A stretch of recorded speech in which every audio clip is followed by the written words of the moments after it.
Hello Rohan, welcome to electrical engineering skills. आज आपण आपल्या आजच्या सेशनमध्ये महाट्रान्सको टेक्निशियन म्हणजेच तंत्रज्ञाचा जो 2017चा पेपर होता त्याला आपण कम्प्लिटली ॲनलाइज करणार आहोत आणि प्रत्येक प्रश्नाचं डिटेल सोल्युशन आपण पाहणार आहोत. प्लस आजच्या सेशनबरोबरच मी एक स्पेशल अपडेट तुमच्यासाठी घेऊन आलेलो आहे तुमच्या प्रिपरेशनसाठी. जे बरेच ॲस्पिरंट्स आमच्याशी जे कनेक्टेड आहेत ऑलरेडी ते आपल्याला टेक्निशियनसाठी महाट्रान्सको टेक्निशियन जी येणारी भरती आहे त्याच्यासाठी एक डेडिकेटेड कोर्सची डिमांड करत होते. त्यासाठी मी तुम्हाला एक बॅचची अपडेट घेऊन आलेलं आहे. त्याला कसं जॉईन करायचं आहे, प्लस आपण आपला हा प्रिव्हियस याचा पेपर जो आहे त्याच्यामध्ये कशा प्रकारचे प्रश्न विचारले गेले होते, काय प्रिपरेशन स्ट्रॅटेजी असायला हवी, सगळ्या गोष्टी आपण याच्यामध्ये डिस्कस करणार आहोत. तर आपण आपल्या सेशनला सुरू करूया. सगळ्यात पहिले मी तुम्हाला सांगतो की तुम्हाला कशा प्रकारचं प्रिपरेशन करायचं आहे. हे बघा, सगळ्यात पहिले तुम्ही आता PYQचा जो पॅटर्न आहे तो आपण घेतोय 2016चा आणि 2017चा. ठीक आहे, 2016 आणि 17चा आपण आज घेतोय, 16चा आपण नेक्स्ट सेशनला घेऊया, ज्यामध्ये आपण ॲनलाइज करू की कुठल्या प्रकारचे प्रश्न आणि कुठल्या टॉपिकमधनं जे प्रश्न तुम्हाला विचारले गेले होते. ओके, त्याच व्यतिरिक्त जे तुम्हाला मी कोर्सबद्दल इंट्रोडक्शन करतोय ते तुम्ही लक्षात घेऊन घ्या. हा जो आपण एक महाट्रान्सकोचा टेक्निशियनचा कोर्स आणलेला आहे, ओके, याच्यामध्ये हे जे सिलेबसचे टॉपिक्स दिसतात आहे, सिलेबसमध्ये जे दिसत आहे इलेक्ट्रिकल फंडामेंटल झाला, मटेरियल झालं, illumination, batteries, magnetism, basic power electronics, AC DC machines, digital electronics, measurement झाला, पॉवर सिस्टीम आणि अजून त्याच्या व्यतिरिक्त टॉपिक हे मी यात लिस्ट तुम्हाला अजून मी प्रोव्हाइड करेल. तर हा जो कम्प्लीट कोर्स आहे हा नव्याने आपण सुरू करतोय 1 एप्रिलपासून आणि याची जी फीज आपण ठेवलेली आहे 31 मार्चपर्यंत 499 रुपीज ठेवली आहे. त्याच्यामध्ये काय मिळेल तुम्हाला, 1 वर्षापर्यंत याची व्हॅलिडिटी मिळेल.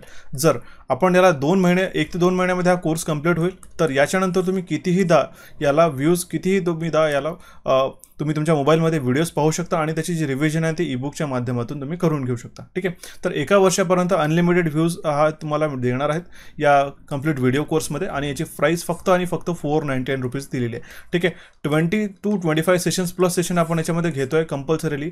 याच्या व्यतिरिक्त जे आपल्याला इसेन्शियल टॉपिक आहे, जे महाट्रान्सको टेक्निशियनसाठी महत्त्वपूर्ण टॉपिक्स आहे, जसं सेफ्टी झालं, बॅटरीज झालं किंवा अजून त्याच्या व्यतिरिक्त काही जे टॉपिक्स असतात, काही रिक्वेस्ट असतात पर्टिक्युलर रेस्पिरंटची, ते आपण सगळे सेशन्स जे मला वाटतं ते जे महत्त्वाचे आहेत ते आपण सगळे याच्यामध्ये सेशन्स घेतोय. ठीक आहे, त्याच्यात काही काळजी करायची गरज नाही. आता या कोर्सची जी फीज आहे ही आतापर्यंत आपण मेन्शन केलेली आहे की इथे 499 दिलेली आहे. यासाठी कुपन कोड कुठला वापरावा लागेल तुम्हाला, MAHA50 हा कुपन कोड यूज करा 31 मार्चपर्यंत, इथे मी मेन्शन केलेला आहे आणि आजच त्याला जॉईन करून घ्या. 1 एप्रिलपासून याचे क्लासेस सुरू होतील. यासाठी तुम्ही ॲप डाउनलोड करून घ्या इलेक्ट्रिकल इंजिनिअरिंग MCQचा. त्याच्यामध्ये तुम्ही हा महाट्रान्सको टेक्निशियन कोर्सला तुम्ही सर्च करू शकता. त्यासाठी कुपन कोड पण लक्षात घ्या, MAHA50 हा कुपन कोड यूज करा. फ्लॅट 999ची जी प्राईस आहे ती 499ला मिळेल. आता मी तुम्हाला यासाठी का बरं रिकमेंड करतोय, कारण की याची जी प्राईस आहे आफ्टर 31 ती रेज होईल. ठीक आहे, एक ॲटलिस्ट 100 रुपीजनी तरी वाढेल. तर याच्यासाठी जे तुमचं सेव्हिंग आहे आजच होऊ शकतं. ठीक आहे, आणि त्याला तुमची कंप्लीट जी बॅच आहे 1 वर्षासाठी, ओके, ही तुम्हाला मंथली फीज नाही, ही कंप्लीट 12 महिन्याची फीज आहे. तुम्ही कन्सिडर करू शकता बऱ्याच अफोर्डेबल प्राईसमध्ये आपण एक व्यवस्थितरित्या आपण आपल्या महाट्रान्सको टेक्निशियनची तयारी करतोय. ओके, याला डाउनलोड करा ॲपला आमच्या. ठीक आहे, त्याच्यानंतर ॲपला डाउनलोड केल्यानंतर रजिस्टर करायचं. त्याच्यानंतर पेड कोर्समध्ये सेक्शनमध्ये जायचं, महाट्रान्सको टेक्निशियन कोर्स सिलेक्ट करून तुम्ही हा MAHA50 कुपन कोड यूज करा. त्याच्यानंतरच तुम्ही पेमेंट करा, जेणेकरून तुम्हाला 499 रुपीजमध्ये हा कम्प्लीट कोर्स तुम्ही जॉईन करू शकता. ठीक आहे, पेमेंट झाल्यानंतर सक्सेसफुल पेमेंट झाल्यानंतर एकदा ॲप क्लोज करून ओपन करा आणि पेड कोर्स सेक्शनमध्येच तुम्ही जाऊन हे सगळे सेशन्स पाहू शकता. ओके, आज मी तुम्हाला सेशनच्या आधीच हे का सांगतोय, कारण की हा तुम्ही कुपन कोड मॅक्सिमम वापरून घ्यावा आणि तुमचं जी बेनिफिट आहे ते घेऊन घ्यावं 31 मार्चपर्यंत. ठीक आहे, जेणेकरून ही जी ऑफर आणि इंट्रोडक्टरी प्राईस आहे याचा तुम्हाला नक्कीच लाभ मिळेल. मी जेव्हा कधी आपण कोर्स रिलीज करतो त्यासाठी मी अशा प्रकारचे कुपन्स इनिशियल डेजसाठी देतो आणि त्यात बऱ्याचशा ॲस्पिरंटला फायदा होतो. बरोबर आहे. याचबरोबर तुम्हाला मराठीसाठी जरी प्रिपेअर करायचं असेल तर मराठीसाठी आपल्याकडे सेपरेट कोर्स आहे जो आपल्याकडे कोचिफायवरती मिळून जाईल. हा कोर्स आतापर्यंत सगळ्याच एक्झामिनेशनसाठी प्रूव्हन ठरलेला आहे. याच्यामध्ये कंप्लीट तुमचं मराठीचं ग्रामर A to Z हे कव्हर होत आहे in the form of video. ठीक आहे, तर या कोर्सला पण तुम्ही जॉईन करू शकता. कोचिफायचं ॲप डाउनलोड करून घ्या तुमच्या मोबाईलमध्ये ॲप स्टोअरवरनं, किंवा तुम्हाला ॲपल आयफोनची जर तुम्हाला लिंक हवी असेल तर ती पण मी तुम्हाला प्रोव्हाइड करेल. आणि अशा प्रकारे तुम्ही हे कम्प्लीट कोर्सेस जॉईन करून घ्या आणि याचा नक्की फायदा घ्या. तर आता आपण आपल्या सेशनकडे वळूया. तर बघा, त्यासाठी मी तुम्हाला हे जे सगळे टॉपिक सांगतोय फक्त इतक्याच टॉपिकवरती आपण डिपेंडंट नाही राहणार आहोत. जसं पॉवर सिस्टीम म्हटलं त्याच्यामध्ये ट्रान्समिशन येतं, डिस्ट्रीब्युशन येतं. जे काही टेक्निशियनसाठी महाट्रान्सको टेक्निशियनसाठी इम्पॉर्टंट आहे ते सगळे सेशन्स मी तुम्हाला प्रोव्हाइड करेल याची. ठीक आहे, याची अश्युरिटी ठेवा. आणि याच्या व्यतिरिक्तही जर तुम्हाला काही सजेशन्स असतील, डाऊट असतील, क्वेरीज असतील तर तुम्ही हेल्प सेक्शनच्या माध्यमातून एकदा ॲप डाउनलोड केलं, रजिस्टर केलं की तुम्ही हेल्प सेक्शनला जा. आणि तिथे तुमची क्वेरी रेज करा. मी तुम्हाला नक्कीच कम्युनिकेट करून कॉन्टॅक्ट करून तुम्हाला तुमची क्वेरीज रिझॉल्व करेल आणि या कोर्सला तुम्ही जॉईन करून घ्या. तर आता वळूया आपल्या प्रश्नाकडे आणि सगळं आपण सेशन जे 2017 विचारले होते ते आपण डिस्कस करून घेऊया. तर वळूया आपल्या सगळ्यात पहिल्या प्रश्नाकडे. सगळ्यात पहिला प्रश्न काय आहे आपल्याकडे, which of the following diode is used for panel indicator. Panel इंडिकेटरसाठी यामधला कुठला आपण डायोड यूज करतो. याच्यामध्ये 4 ऑप्शन्स आपल्याला दिलेले आहेत. सगळ्यात पहिला ऑप्शन म्हणजे व्हॅरेक्टर डायोड, दुसरा आहे आपल्याकडे टनल डायोड, तिसरा आहे आपल्याकडे LED आणि चौथा आहे आपल्याकडे झीनर डायोड.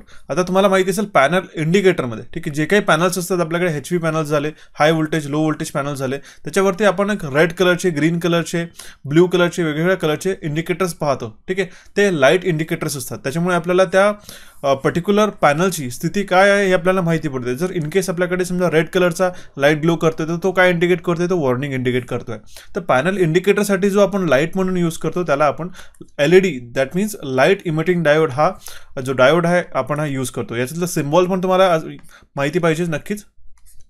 हा याचा सिम्बॉल असतो. ठीक आहे, याच्यामध्ये रेस बाहेर निघतात असा प्रकारचा एक सिम्बॉल असतो LEDचा. हे आपण वेगळे व्यवस्थित वाचणारच आहोत. याचे काय कॅरेक्टरिस्टिक्स असतात किंवा याचे फॉरवर्ड व्होल्टेज ड्रॉप जे असतात ते आपण कुठल्या LED कुठले असतात किंवा याच्यामध्ये जो आपल्याकडे येलो कलरचा अँबर कलरचा लाईट आपल्याकडे प्रोड्यूस करायचा असेल, ब्ल्यू कलरचा लाईट आपल्याला प्रोड्यूस करायचा असेल, व्हाईट असेल किंवा रेड असेल, तर याच्यामध्ये कुठले केमिकल्सची आपण डोपिंग करतो ज्याच्यामुळे आपण या वेगवेगळ्या कलर्सचा प्रोडक्शन करू शकतो. हे पण आपण कोर्समध्ये नक्कीच डिस्कस करणार आहोत. आता बघा पॅनल इंडिकेटरसाठी कुठला डायोड यूज करतो, ऑप्शन सी याचा करेक्ट आन्सर होईल. हा असा सेम प्रश्न 2017 विचारलेला गेला. कंप्लीट आपण प्रश्नांचा अनालिसिस करणार आहोत आणि याच्यामध्ये तुम्हाला एक नोट डाऊन करायची एक महत्त्वाची गोष्ट की याच्यामध्ये कुठले टॉपिक्स आहेत हे तुम्हाला नोट डाऊन करायचे की काय आपल्याला येतं आणि काय आपल्याला येत नाही. ओके, आणि त्याची लिस्ट आपल्याकडे असायला हवी सो दॅट तुमची प्रिपरेशन जी आहे ती व्यवस्थितरित्या होईल. त्याची काही काळजी करायची गरज नाही. आपण प्रत्येक बेसिक फंडामेंटलपासून जितकं काही इम्पॉर्टंट आहे जसं मी तुम्हाला आधीच सांगितलेलं आहे ते आपण सगळं डिस्कस करणार आहोत. ओके, सो वळूया आपल्या नेक्स्ट क्वेश्चनकडे आणि क्वेश्चन नंबर आहे 2. याच्यामध्ये आपल्याला असा प्रश्न विचारू शकतो आजकाल का हा ट्रेंडमध्ये आहे की याच्यामधले कुठले स्टेटमेंट करेक्ट नाही आहे. Which of the following statement is not true about squirrel cage induction motor. Squirrel cage induction मोटरच्या रिलेटेड याच्यामध्ये 4 ऑप्शन्स दिलेले आहेत, 4 स्टेटमेंट्स दिलेले आहेत. यापैकी कुठला एक करेक्ट नाही आहे असं आपल्याला ओळखायचं आहे. ओके, आता आपल्याला माहिती असेल स्क्वेरल केज आणि स्लिप रिंग अशा 2 प्रकारचे रोटर्स असतात. ओके, इंडक्शन मशीनमध्ये जे रोटर्स अवेलेबल असतात त्यामध्ये सगळ्यात पहिला असतो स्क्वेरल केज आणि दुसरा आपल्याकडे स्लिप रिंग. ओके, त्याची इमेज पण मी दाखवणार आहोत आणि त्याच्याबद्दल पण डिस्कस करूया आपण. स्क्वेरल केज बद्दल सगळ्यात पहिला स्टेटमेंट आपल्याला दिलेलं आहे, it is less efficient than a slip ring wound rotor induction motor. हाच सगळ्यात पहिला स्टेटमेंट आपला जो आहे इनकरेक्ट आहे. इथे लेस इफिशियंट बोलला, खरं तर हा हायली इफिशियंट असतो as compared to the slip ring. Slip रिंगमध्ये आपल्याला रोटर रेजिस्टन्सकडे ॲक्सेस असतो ज्याच्यामध्ये आपण रोटर रेजिस्टन्स व्हॅरी करून आपली स्पीड आणि टॉर्क व्हॅरी करू शकतो. ओके, आणि स्टार्टिंगला पण ती मदत करते. तर हा सगळ्यात पहिला जो ऑप्शन आहे हा आपला करेक्ट नाही राहणार. दुसरा ऑप्शन आहे स्टेटमेंट आहे it requires less maintenance than a slip ring wound induction motor. Correct, हा स्टेटमेंट करेक्ट आहे. आपल्याला सगळ्यात कमी मेंटेनन्सची जर आपल्याला गरज असेल तर ती स्क्वेरल केजला आहे as compared to the slip ring ज्याला आपण वाउंड रोटर पण म्हणतो. ओके, याचं अल्टरनेट नाव पण तुम्हाला लक्षात असायला हवे कारण की एक्झामिनेशनमध्ये ते पण विचारले जातात.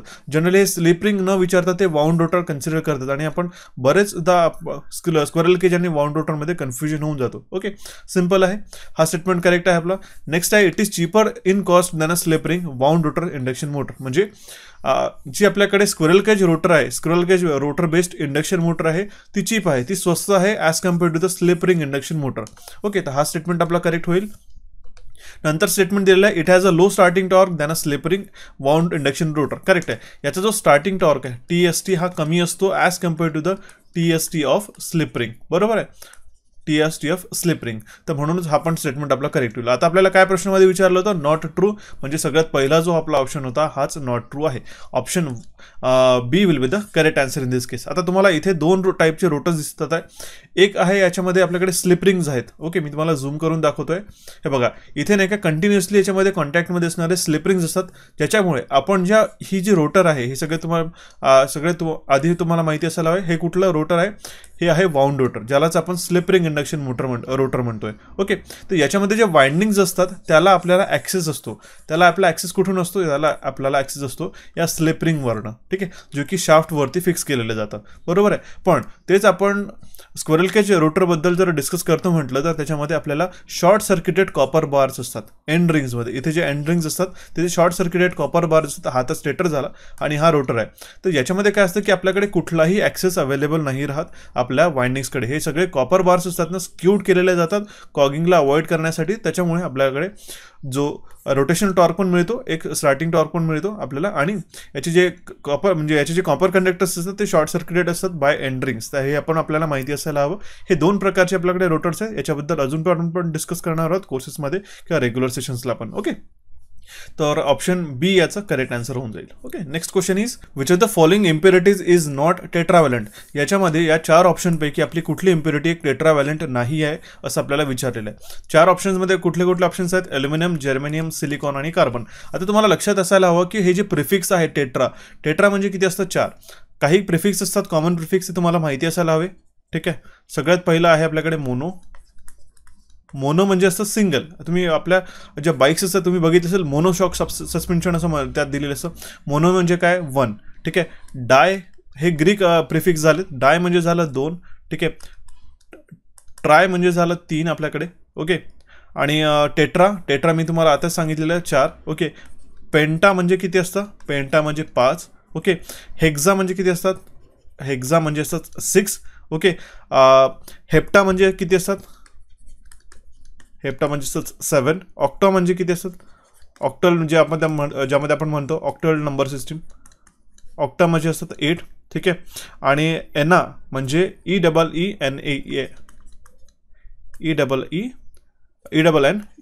म्हणजे असतात 9.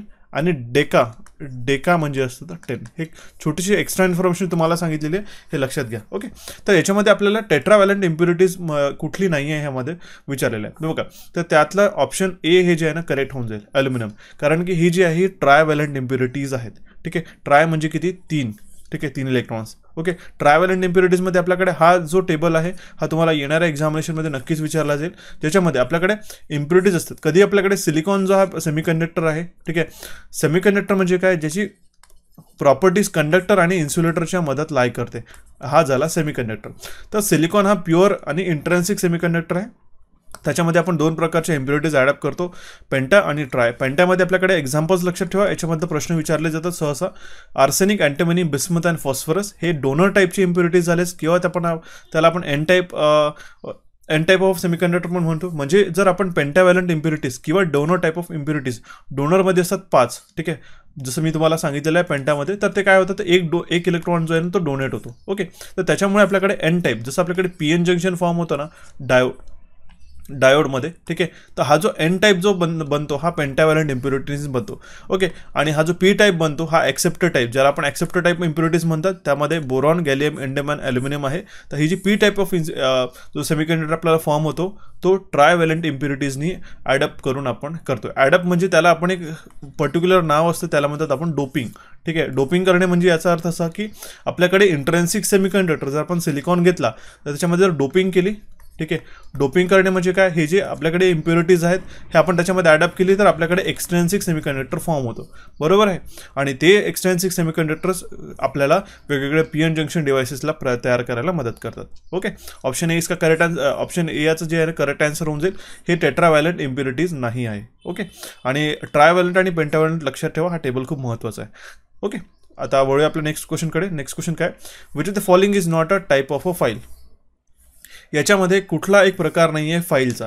आपल्याला लक्षात असायला हवं की रेक्टँग्युलर फाईल पण अवेलेबल असते, फ्लॅट फाईल अवेलेबल आहे, स्क्वेअर फाईल अवेलेबल आहे, फ्लॅट फाईल अवेलेबल आहे, पण रेक्टँग्युलर फाईल हा एक प्रकार नाही आहे. ठीक आहे, ट्रायंग्युलर फाईल पण एक अवेलेबल आहे. ठीक आहे, आता हे असे जे सेपरेट एक स्पेसिफिक टॉपिक आहे जे तुम्हाला मी सिलेबसमध्ये दाखवलेलं आहे. कोर्समध्ये ते तर आपण कव्हरअप करणारच होतं, पण याच्यामध्ये जे एक्स्ट्रा असे टॉपिक्स असतात ज्यामध्ये इन्स्ट्रुमेंटेशन किंवा टूल्स आणि मशीन्स याच्याबद्दल प्रश्न विचारले जातात ते पण आपण त्यात कव्हर करतोय. ठीक आहे, जेही महत्त्वाचं राहील एक्झामिनेशनचे ते सगळे सेशन्स आपण त्याच्यामध्ये घेतोय. ओके, त्याची काही काळजी करायची गरज नाही. आता तुम्हाला लक्षात असायला हवं, स्क्वेअर टाईप फाईल असतं. ठीक आहे, हाफ राऊंड असतं, इक्वलिंग असतं, ट्रायंग्युलर ही खूप महत्त्वाची आहे खरं तर. ट्रायंग्युलर, फ्लॅट, वार्डिंग किंवा राऊंड हे वेगवेगळ्या प्रकारच्या फाईल्स अवेलेबल आहेत. असा एक प्रश्न विचारला होता की यामधली कुठली एक फाईल नाही आहे. ओके, ऑप्शन सी याचं करेक्ट आन्सर होऊन जाईल. वळूया आपल्या नेक्स्ट प्रश्नाकडे. नेक्स्ट क्वेश्चन काय आपल्याकडे, which of the following field around the earth electrode to reduce the resistance of the earth. आता तुम्हाला हे अशा प्रकारचे अर्थ पीठ दिसत असेल. ठीक आहे, याच्यामध्ये आपण एक होल तयार केलेला आहे जमिनीमध्ये. ठीक आहे, एक खड्डा केलेला आहे आपण, त्याच्यामध्ये आपण काय टाकलेलं आहे, कोळसा आणि हे मीठ दिसतंय तुम्हाला. ओके, कोळसा आणि मीठ, आणि याच्यामध्ये हा रॉड टाकलेला आहे कॉपर इलेक्ट्रोड्स. ठीक आहे, याच्यामुळे काय होतं की आपलं जे अर्थिंग असतं, ठीक आहे, आपण कोळसा आणि जे मीठ याच्यामध्ये मिक्स करतो हे कशासाठी लागतो, याने आपला जो अर्थिंग असतो, अर्थिंगचा रेजिस्टन्स हा कमी होतो. ठीक आहे, अर्थिंग रेजिस्टन्स हा कमी होतो. त्या कमी झाल्यामुळे काय होतं की आपल्याकडे कुठलाही जो लिक्वेज करंट किंवा फॉल्ट करंट आहे तो पटकन ग्राउंड केला जातो. ठीक आहे, आणि त्याचकरिता जे आहे याच्यामध्ये प्रश्नामध्ये विचारलेलं आहे की which of the following field around the earth electrode to reduce the resistance of the earth. म्हणजेच अर्थचा रेजिस्टन्स, ठीक आहे, ह्या ज्या मातीचा रेजिस्टन्स आहे, ठीक आहे, तो जर आपल्याला कमी करायचा असेल तर त्यासाठी आपण सॉल्ट आणि कोल याचा वापर करतो. ओके, आणि याचे पण वेगवेगळे प्रकार असतात. ते अर्थिंग या टॉपिकमध्ये आपण नक्कीच डिस्कस करणार आहोत, त्याची काही काळजी करायची गरज नाही. त्याच्यामुळे तुम्हाला समजायला येईल की अर्थिंग पीठची साईज किती असते, प्लेट अर्थिंग वापरतोय की पाईप अर्थिंग वापरतोय, त्याचे मिनिमम डिस्टन्स किती असायला हवं, हे प्रश्न एक्झामिनेशन मध्ये नक्की विचारलं जातात. डेफिनेट ते आपण डिस्कस करूया त्यात. ओके, ऑप्शन बी याचं करेक्ट आन्सर होऊन जाईल. नेक्स्ट क्वेश्चन आहे आपल्याकडे, which of the following internal composition does not content 4 layer. याच्यामध्ये 4 आपल्याकडे सेमीकंडक्टर डिव्हायसेस दिलेले आहेत. एक तर आहे आपल्याकडे डायक, दुसरा UJT, SCR आणि ट्राय. हे सेमीकंडक्टर डिव्हायसेस झालेत, आणि याच्यामधलं कुठला आपला एक ज्याचे असे 4 लेअर नाही आहेत, म्हणजे त्याच्या कंपोजिशनमध्ये 4 लेअर नाही आहेत, असा कुठला एक कॉम्पोनंट आहे आपला की पॉवर सेमीकंडक्टर डिव्हाइस आहे, तो आहे आपल्याकडे UJT. ऑप्शन बी याचा करेक्ट आन्सर होऊन जाईल. युनि जंक्शन ट्रान्झिस्टर याचं नाव असतं. त्याच्यामध्ये सगळ्यात महत्त्वाचा क्वेश्चन कुठनं विचारतात, याचे टर्मिनल्स विचारले जातात, जसं B1, B2 आणि इमिटर. ठीक आहे, याच्यामध्ये 2च लेअर्स दिसत आहे तुम्हाला. आणि बाकी जर आपण डायकमध्ये कन्सिडर केलं किंवा ट्रायकमध्ये कन्सिडर केलं किंवा SCR मध्ये कन्सिडर केलं तर त्याच्यामध्ये 4 आपल्याला लेयर्स पाहायला मिळतात. पण UJT मध्ये 2च लेयर्स आहेत. सगळ्यात पहिली लेअर म्हणजे कुठली, ही P आणि N लेअर. ओके, त्यामुळे सगळ्यात करेक्ट आन्सर होईल याचं ऑप्शन बी, UJT. हे असेच आपण त्याच्या फंडामेंटल बेसिक्सवरती जे प्रश्न विचारतात एक्झामिनेशनमध्ये तेच त्याच्यामध्ये त्या कोर्समध्ये डिस्कस करतोय in the form of question. मी प्रयत्न करेल क्वेश्चनच्या सोबत मॅक्सिमम थिअरी मी तुम्हाला शिकवून देईल, जेणेकरून तुम्हाला कुठल्याही प्रकारचा प्रश्न विचारला गेला तरी तो तुम्हाला यायला हवा. ओके, ऑप्शन बी याचं करेक्ट आन्सर होऊन जाईल. आणि जर तुम्ही आमच्या चॅनलशी, जर इलेक्ट्रिकल इंजिनिअरिंग MCQ चॅनलशी आपली नवीन असाल आणि तुम्ही आतापर्यंत सबस्क्राईब नसेल केलं तर प्लीज सबस्क्राईब करा, कन्सिडर करा, आणि या सेशनला तुमच्या मित्रांपर्यंत पण शेअर करा जे काही ॲस्पिरंट्स ITI बेस्ड एक्झामिनेशनसाठी टार्गेट करतात आहे. ओके, नक्कीच तुमच्या ॲस्पिरंटला पण या चॅनलचा आणि आपल्या व्हिडिओजचा नक्की फायदा होईल. ओके, सो वळूया आपल्या नवीन प्रश्नाकडे. प्रश्न काय आपल्याकडे, which type of earthing is represented by the following figure. आता मी हेच सांगायचा प्रयत्न करत होतो मागा तुम्हाला की याच्यामध्ये आपल्याला जी अर्थिंगची डायग्राम दाखवलेली आहे ही कुठल्या प्रकारची अर्थिंग आहे, अशा प्रकारचे प्रश्न नक्कीच पाहायला मिळतात आपल्याला एक्झामिनेशनमध्ये. तर आपल्याला प्लेट अर्थिंग काय, पाईप अर्थिंग, स्ट्रिप अर्थिंग आणि रॉड अर्थिंग याचे डिटेल्स माहिती असायला हवेत. प्लस त्याच्यामध्ये त्याचे स्पेसिफिकेशन काय असतात, की त्याचे डिस्टन्स किती असतं, त्याचं थिकनेस किती असतं, हे आपल्याला माहिती असायला हवं. आता याच्यामध्ये जर तुम्ही थोडंसं ऑब्झर्व केलं तर याच्यामध्ये GI पाईप हा वापरलेला गेला आहे. हा जो GI पाईप वापरलेला आहे, तर आपण सरळ याचा आन्सर मार्क करू शकतो. ही पाईप अर्थिंगचा एक प्रकार आहे. ऑप्शन बी याचं जे आहे करेक्ट आन्सर होऊन जाईल. आणि ही जी पाईप अर्थिंग आहे, ठीक आहे, याचं थिकनेस किती असतं, की याची लेअरिंग कशी केलेली असतात, सॉल्ट आणि चार्कोलचे कशा प्रकारचे लेअर केले असतात. ठीक आहे, GIचा फुल फॉर्म काय, तो गॅल्वनाइज्ड आयर्न, किंवा आपण याच्यामध्ये कॉपर पण यूज करू शकतो. आता कॉपरची कॉस्ट जी आहे ती महाग असतं copper as compare to GI, पण याच्यामध्ये कॉपर जर आपण यूज केलं तर ते आपल्याला थिकनेस कमी लागतं, आणि जर GI आपण यूज केलं तर थिकनेस थोडा आपल्याला वाढवून घ्यावा लागतो सेम अर्थिंग आपल्याला रिप्रोड्यूस करायसाठी. ऑप्शन बी याचं करेक्ट आन्सर होऊन जाईल. नेक्स्ट प्रश्न आहे आपल्याकडे, band gap energy gap of a diamond is what. ठीक आहे, हा मटेरियलचा प्रश्न आहे. ओके, लक्षात घ्या, आपण मटेरियल्स पण डिस्कस करूया. बँड गॅप, कारण की हे जे छोटे छोटे प्रश्न असतात हे कॉन्सेप्च्युअल तर आहेच, पण त्याच्यामध्ये फॅक्च्युअल डेटा बेस्ड क्वेश्चन आहे, म्हणजे हे कॉन्स्टंट्स आहेत आपल्याकडे, याचे आपल्याला व्हॅल्यूज लक्षात घ्यावे लागतात. तर डायमंडचा याच्यामध्ये बँड गॅप एनर्जी गॅप विचारलेली आहे. आता एनर्जी गॅप जी आहे ते आपल्याकडे जी कंडक्शन बँड किंवा व्हॅलेन्स बँड सेमीकंडक्टरमध्ये कसा असतो, मेटलमध्ये कसा असतो किंवा इन्सुलेटरमध्ये कसा असतो हे आपल्याला लक्षात घ्यायला असावं. तर डायमंडची जी बँड गॅप आहे ती 6 इलेक्ट्रॉन व्होल्ट आहे. हे ईव्हीचा अर्थ काय असतं, युनिट म्हणजे इलेक्ट्रॉन व्होल्ट. ओके, तर याच्यामध्ये मेटल जर तुम्ही बघितलं असेल तर तुम्ही ओव्हरलॅपिंग पाहायला मिळते तुम्हाला बिटवीन कंडक्शन बँड आणि व्हॅलेन्स बँड. सेमीकंडक्टरमध्ये याची जी बँड गॅप आहे ती थोडी कमी असते आणि याच्यामध्ये जसं आपण एनर्जी जशा प्रकारे आपण बायझिंग त्याला प्रोव्हाइड करतो त्यानुसार आपल्याला जे valence band to conduction band आपल्याला मूव्ह ऑन होतं आणि याच कारणामुळे आपल्याला जो करंट आहे तो फ्लो होतो, हे लक्षात घ्या. आणि इन्सुलेटरमध्ये जी बँड गॅप आहे between valence band and conduction band ही फार डिस्टन्समध्ये असते. ठीक आहे, लार्ज असते ती बँड गॅप. त्याच कारणामुळे आपल्याकडे इन्सुलेटर एक प्रॉपर हायली इन्सुलेशन प्रोव्हाइड करतो आणि त्याच्यामध्ये करंट सहसा फ्लो होत नाही, इलेक्ट्रिकल चार्जेस फ्लो होत नाहीत. ओके, ऑप्शन ए याचं प्रश्नाचं करेक्ट आन्सर होऊन जाईल. नेक्स्ट प्रश्न विचारलेला होता आपल्याला, V I graph is a straight line for. ठीक आहे, 4 ऑप्शन्स आहे. व्ही आय ग्राफ म्हणजे काय, एक व्होल्टेज आणि करंटचा जो ग्राफ आहे तो स्ट्रेट लाईन असतो. तो व्हॅरेक्टर डायोडसाठी असतो, गन डायोडसाठी असतो, थर्मिस्टरसाठी असतो की कॉपर इलेक्ट्रोडसाठी असतो. तर लक्षात घ्या, सरळ आणि सिंपल याचा आन्सर होऊन जाईल कॉपर इलेक्ट्रोड. काय आन्सर होईल, कारण की व्हॅरेक्टर डायोड, गन डायोड आणि थर्मिस्टरचे जर आपण कॅरेक्टरिस्टिक्स बघितल्या तर नॉन लिनियर किंवा जसं व्हॅरेक्टर डायोडच्या कॅरेक्टरिस्टिक्स वेगळे असतात. ठीक आहे, एका सर्टन पॉईंटला ते सॅच्युरेटेड होऊन जातात. ह्या लाईन्स ज्या आहेत, ठीक आहे, व्ही आय जर ग्राफ आपण ड्रॉ केलेला आहे तो स्ट्रेट लाईन पाहायला मिळत नाही. पण आपण जर कॉपर इलेक्ट्रोडबद्दल हा व्ही आय ग्राफ बघितला तर हा स्ट्रेट लाईन असतो. तर ऑप्शन डी याचं करेक्ट आन्सर होऊन जाईल, किंवा व्ही आणि करंट डायरेक्टली प्रोपोर्शनल असतं त्यामध्ये. नेक्स्ट प्रश्न आपल्याला विचारला होता, output signal for a common emitter amplifier is dash out of phase with the input signal. जर तुम्ही आमच्याशी कनेक्टेड आहात, रेग्युलर यूट्यूबचे सेशन्स पाहत आहे, तर हा प्रश्नाचा आन्सर नक्कीच तुम्ही within a second answer mark केलं असेल. आपल्याकडे 3 प्रकारचे कॉन्फिगरेशन असतात. सगळ्यात पहिला आहे कॉमन इमिटर, दुसरा आहे कॉमन बेस, ठीक आहे, आणि तिसरा आपल्याकडे आहे कॉमन कलेक्टर. याचे कॉन्फिगरेशन मी तुम्हाला वेगवेगळ्या पद्धतीने समजून सांगितलेले आहेत आधी पण. तर आपल्याकडे जे आउटपुट सिग्नल असतं कॉमन इमिटर अँप्लिफायरचं आणि इनपुट ते आउटपुटमध्ये जो आपल्याला डिफरन्स पाहायला मिळतो तो 180 डिग्रीचा फेज शिफ्ट पाहायला मिळतो. ठीक आहे, जर आपण हा इनपुट असा दिला सायनोसायडलचा, तर आपल्याला आउटपुट जो आहे ना तो 180 डिग्री हे जे असतं ना, इथे पाय आणि इथे 2 पाय.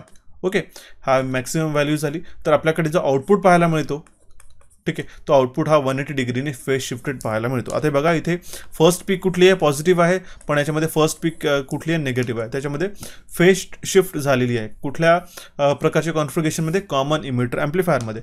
तर याच्यामध्ये फेज शिफ्ट किती डिग्रीची असते, ही खरं तर 180 डिग्रीची असते. ऑप्शन बी या प्रश्नाचं करेक्ट आन्सर होऊन जाईल. आणि याच्यामध्ये लक्षात घ्या की आता हे बघा, मी याला एलिमिनेट करतोय. हे बघा, कॉमन इमिटर म्हणजे काय, हा जो आहे हा आहे आपल्याकडे ट्रान्झिस्टरचा सिम्बॉल. ठीक आहे, ट्रान्झिस्टर म्हणजे काय, बायपोलर जंक्शन ट्रान्झिस्टर. यामधील जो ॲरो आहे आपल्याला दर्शवलेला आहे, ठीक आहे, अशा प्रकारचा ॲरो. ओके, त्याचा सिम्बॉल पण लक्षात असायला, हा ॲरो आहे इकडे, हा NPN ट्रान्झिस्टर झाला. आणि हा ॲरो काय सिग्निफाय करतो, त्याचा इमिटर टर्मिनल. हा झाला बेस आणि हा झाला कलेक्टर. ओके, तर याच्यामध्ये इनपुट आणि आउटपुटमध्ये जो आपल्याला कॉमन दिलेला आहे, ठीक आहे, हा आहे इमिटर टर्मिनल. ठीक आहे, म्हणजेच याला आपण काय म्हणतो, कॉमन इमिटर कॉन्फिगरेशन. असंच जर आपण याला कॉमन कलेक्टरला जर कॉमन केलं असतं किंवा कॉमन बेसला जर केलं असतं तर त्याला आपण कॉमन बेस आणि कॉमन कलेक्टर अशा रिस्पेक्टिव्हली नावाने संबोधलं असतं. ओके, तर ऑप्शन बी याचा करेक्ट आन्सर होऊन जाईल. ओके, वळू आपल्या नेक्स्ट प्रश्नाकडे. नेक्स्ट क्वेश्चन काय आपल्याकडे, in a pure capacitive circuit current dash voltages and power factor is dash. हे बघा, लक्षात घ्या, प्युअर कॅपॅसिटिव्ह सर्किट म्हणजे ज्याच्यामध्ये कुठलाही रेजिस्टन्स नाही आहे किंवा कुठलाही इंडक्टन्स नाही आहे, तर त्यामध्ये जो आहे करंट लीड करतो व्होल्टेजला. आता लीड आणि लॅगिंगमध्ये जर तुम्हाला कन्फ्युजन होत असेल तर मी तुम्हाला सांगतो कसं लक्षात ठेवायचं. ओके, हा जरा आपला व्होल्टेज. ओके, हा झाला आपला व्होल्टेज. ओके, कलर चेंज करून घेऊया. तर हे बघा, इथे काय होत आहे, हे पाय आहे, हा आपला 2 पाय झाला. ओके, तर याच्यामध्ये 90 डिग्रीने, ओके, याच्यामध्ये 90 डिग्री, हे झाला 90 डिग्री पाय बाय 2.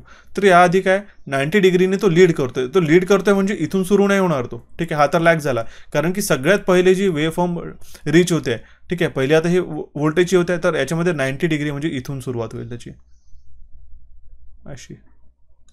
ओके, लक्षात घ्या, अशा प्रकारे. म्हणजे आता जर तुम्ही सगळ्यात पहिले जर वेवफॉर्म रीच कुठली होणार आहे ते बघितलं तर सगळ्यात पहिली रीच होणारी वेवफॉर्म आहे करंटची, ही जी मी ब्लू कलरमध्ये हायलाईट केलेलं आहे. ठीक आहे, ही आहे करंट. म्हणजेच याचा अर्थ काय की करंट जो आहे हा व्होल्टेजला लीड करतोय. किती डिग्रीनी? 90 डिग्रीनी लीड करतोय. याच प्रकारे इथे मी मेन्शन केलेलं आहे. आता बघा, हा व्होल्टेज आहे, हा ब्लूमध्ये इथे दिलेला, करेक्ट. त्याच आधी इथे जो करंट दिसतोय, ठीक आहे, हा झाला करंट, ठीक आहे. म्हणजे इथे जो ओव्हरलॅपिंग झालं याला आपण कंप्लीट केलं तर इथून सुरू होतं. हेच मी तुम्हाला इथे पण म्हणजे सांगितलेलं, बरोबर आहे. तर इथे जो कॅपॅसिटर आहे याला आपण AC सोर्स प्रोव्हाइड केलेला आहे. याच्यामुळे जो रेजिस्टन्स तयार होतो याला आपण रिॲक्टन्स म्हणतो, त्याला XC ने डिनोट केला जातो आणि त्याचा फॉर्म्युला असतो XC = 1/2πfc. ठीक आहे. हे कॅपॅसिटन्स झाला, फ्रिक्वेन्सी, आणि 2π हा कॉन्स्टंट झाला. ओके. तर याच्यामध्ये जो पॉवर फॅक्टर असतो cos फाय, ज्याला आपण डिफाईन करतो, हा काय असतो R/Z. तर हा जो असतो हा 0 असतो आपल्या याच्या कंडिशनमध्ये. ठीक आहे. ते लक्षात घ्या. ऑप्शन डी याचा करेक्ट आन्सर होऊन जाईल. ओके. वळूया आपल्या नवीन प्रश्नाकडे. क्वेश्चन नंबर आहे 12. In a CRO. CROचा अर्थ काय होतो सगळ्यात पहिले लक्षात घ्यायला हवं. Cathode ray oscilloscope. आपण काय काय पाहणार आहोत की कॅथोड रे ऑसिलोस्कोप कशासाठी वापरला जातो? तो पॉवर मेजर करू शकतो का, करंट मेजर करू शकतो का, की अजून कुठल्या कुठल्या फंक्शनसाठी त्याला वापरलं जातं? त्याचप्रकारे कॅथोड रे ऑसिलोस्कोपचा फुल फॉर्म पण विचारला जातो. आता प्रश्न काय विचारलेला आहे आपल्याकडे? In a CRO time taken by a beam to excite a definite area phosphate can be adjusted by dash control. म्हणजे जो वेळ लागतो आपल्याला बीमला एक्साइट करायला एक पर्टिक्युलर फॉस्फेटच्या एरियाला, ज्याच्यामध्ये आपल्याकडे स्क्रीन असते, मी तुम्हाला इमेज दाखवतोय, ही जी स्क्रीन असते फॉस्फेट स्क्रीन, ठीक आहे. त्याच्यामध्ये जो बीम आपल्याला इमिट करायला वेळ लागतो, त्या बीमनी जो इमिट करायला वेळ लागतो तो कशामुळे कंट्रोल केला जातो? तो टाईम आणि डिव्हिजन या नॉबनी आपण हे केलं जातो. हा जो टाईम पर डिव्हिजन असतो ना, ठीक आहे, हा नॉबनी आपण याचा कंट्रोल करू शकतो. ओके. तर ऑप्शन बी या प्रश्नाचा करेक्ट आन्सर होईल. याचबरोबर आपण CROमध्ये horizontal deflection plate, vertical deflection plate कसं असतो की आपल्याकडे जो CROवर रेज आपल्याकडे जो पाहायला मिळतो, हे जो स्क्रीनवरती जसं दिसतात आपल्याला, ठीक आहे, वेवफॉर्म्स वगैरे, ते कशा प्रकारे प्रोड्यूस होतं याचा पण आपण एक फंडामेंटल थिअरी वाचून घेऊया. ओके. ऑप्शन बी या प्रश्नाचं करेक्ट आन्सर होऊन जाईल. नेक्स्ट प्रश्न आहे आपल्याकडे. In an intrinsic semiconductor dash contributes toward electrical conductivity. हे बघा, प्रश्नामध्ये काय दिलेलं आहे? सेम कॉन्सेप्टवरती आपल्याला दोन प्रश्न विचारलेले आहेत. इंट्रॅन्सिक सेमीकंडक्टर, मी तुम्हाला दोन प्रकार ऑलरेडी सांगितले. एक तो सगळ्यात पहिले असतो इंट्रॅन्सिक आणि दुसरा असतो आपल्याकडे एक्सट्रॅन्सिक सेमीकंडक्टर. एक्सट्रॅन्सिक सेमीकंडक्टर कसा फॉर्म करतो? जे आपल्याकडे ट्रायव्हॅलंट आणि पेंटाव्हॅलंट इम्प्युरिटीजला ॲड अप करून, बरोबर आहे. तर इंट्रॅन्सिक सेमीकंडक्टरमध्ये होल्स आणि इलेक्ट्रॉन हे दोन्ही कंट्रीब्यूट करतात आपल्याला कंडक्टिव्हिटीला, म्हणजे करंट फ्लो करायसाठी. ठीक आहे. हे कंडक्टिव्हिटी फॉर्म करायसाठी आपल्याला होल्स आणि इलेक्ट्रॉन्स दोन्ही पण फॉर्म करतात. इंट्रॅन्सिक सेमीकंडक्टर दोन्ही पण रिस्पॉन्सिबल आहेत towards conducting the electrical current. Okay. तर याच्यामध्ये करेक्ट आन्सर काय होईल? Option A, both holes and electrons. हे दोन्ही होल्स आणि इलेक्ट्रॉन्स दोन्ही रिस्पॉन्सिबल आहेत आपल्या इंट्रॅन्सिक सेमीकंडक्टरमध्ये कंडक्शनसाठी, बरोबर आहे. नेक्स्ट प्रश्न आहे आपल्याकडे. In a concealed wiring system, concealed wiring system में saddle is established at approximately what distance from the switch box. ठीक आहे. आता कन्सिल्ड वायरिंगचं एक इमेज दिसतंय आणि हे सॅडल झालं. ठीक आहे. हे काय करतं? हे होल्ड करून ठेवतं या पाईप्सला. ठीक आहे. जी कन्सिल ट्यूब्स असतात, ठीक आहे, किंवा पाईप्स असतात, त्याला आपण एका सर्टन डिस्टन्सनी सॅडल्सनी होल्ड करून ठेवतो. Okay.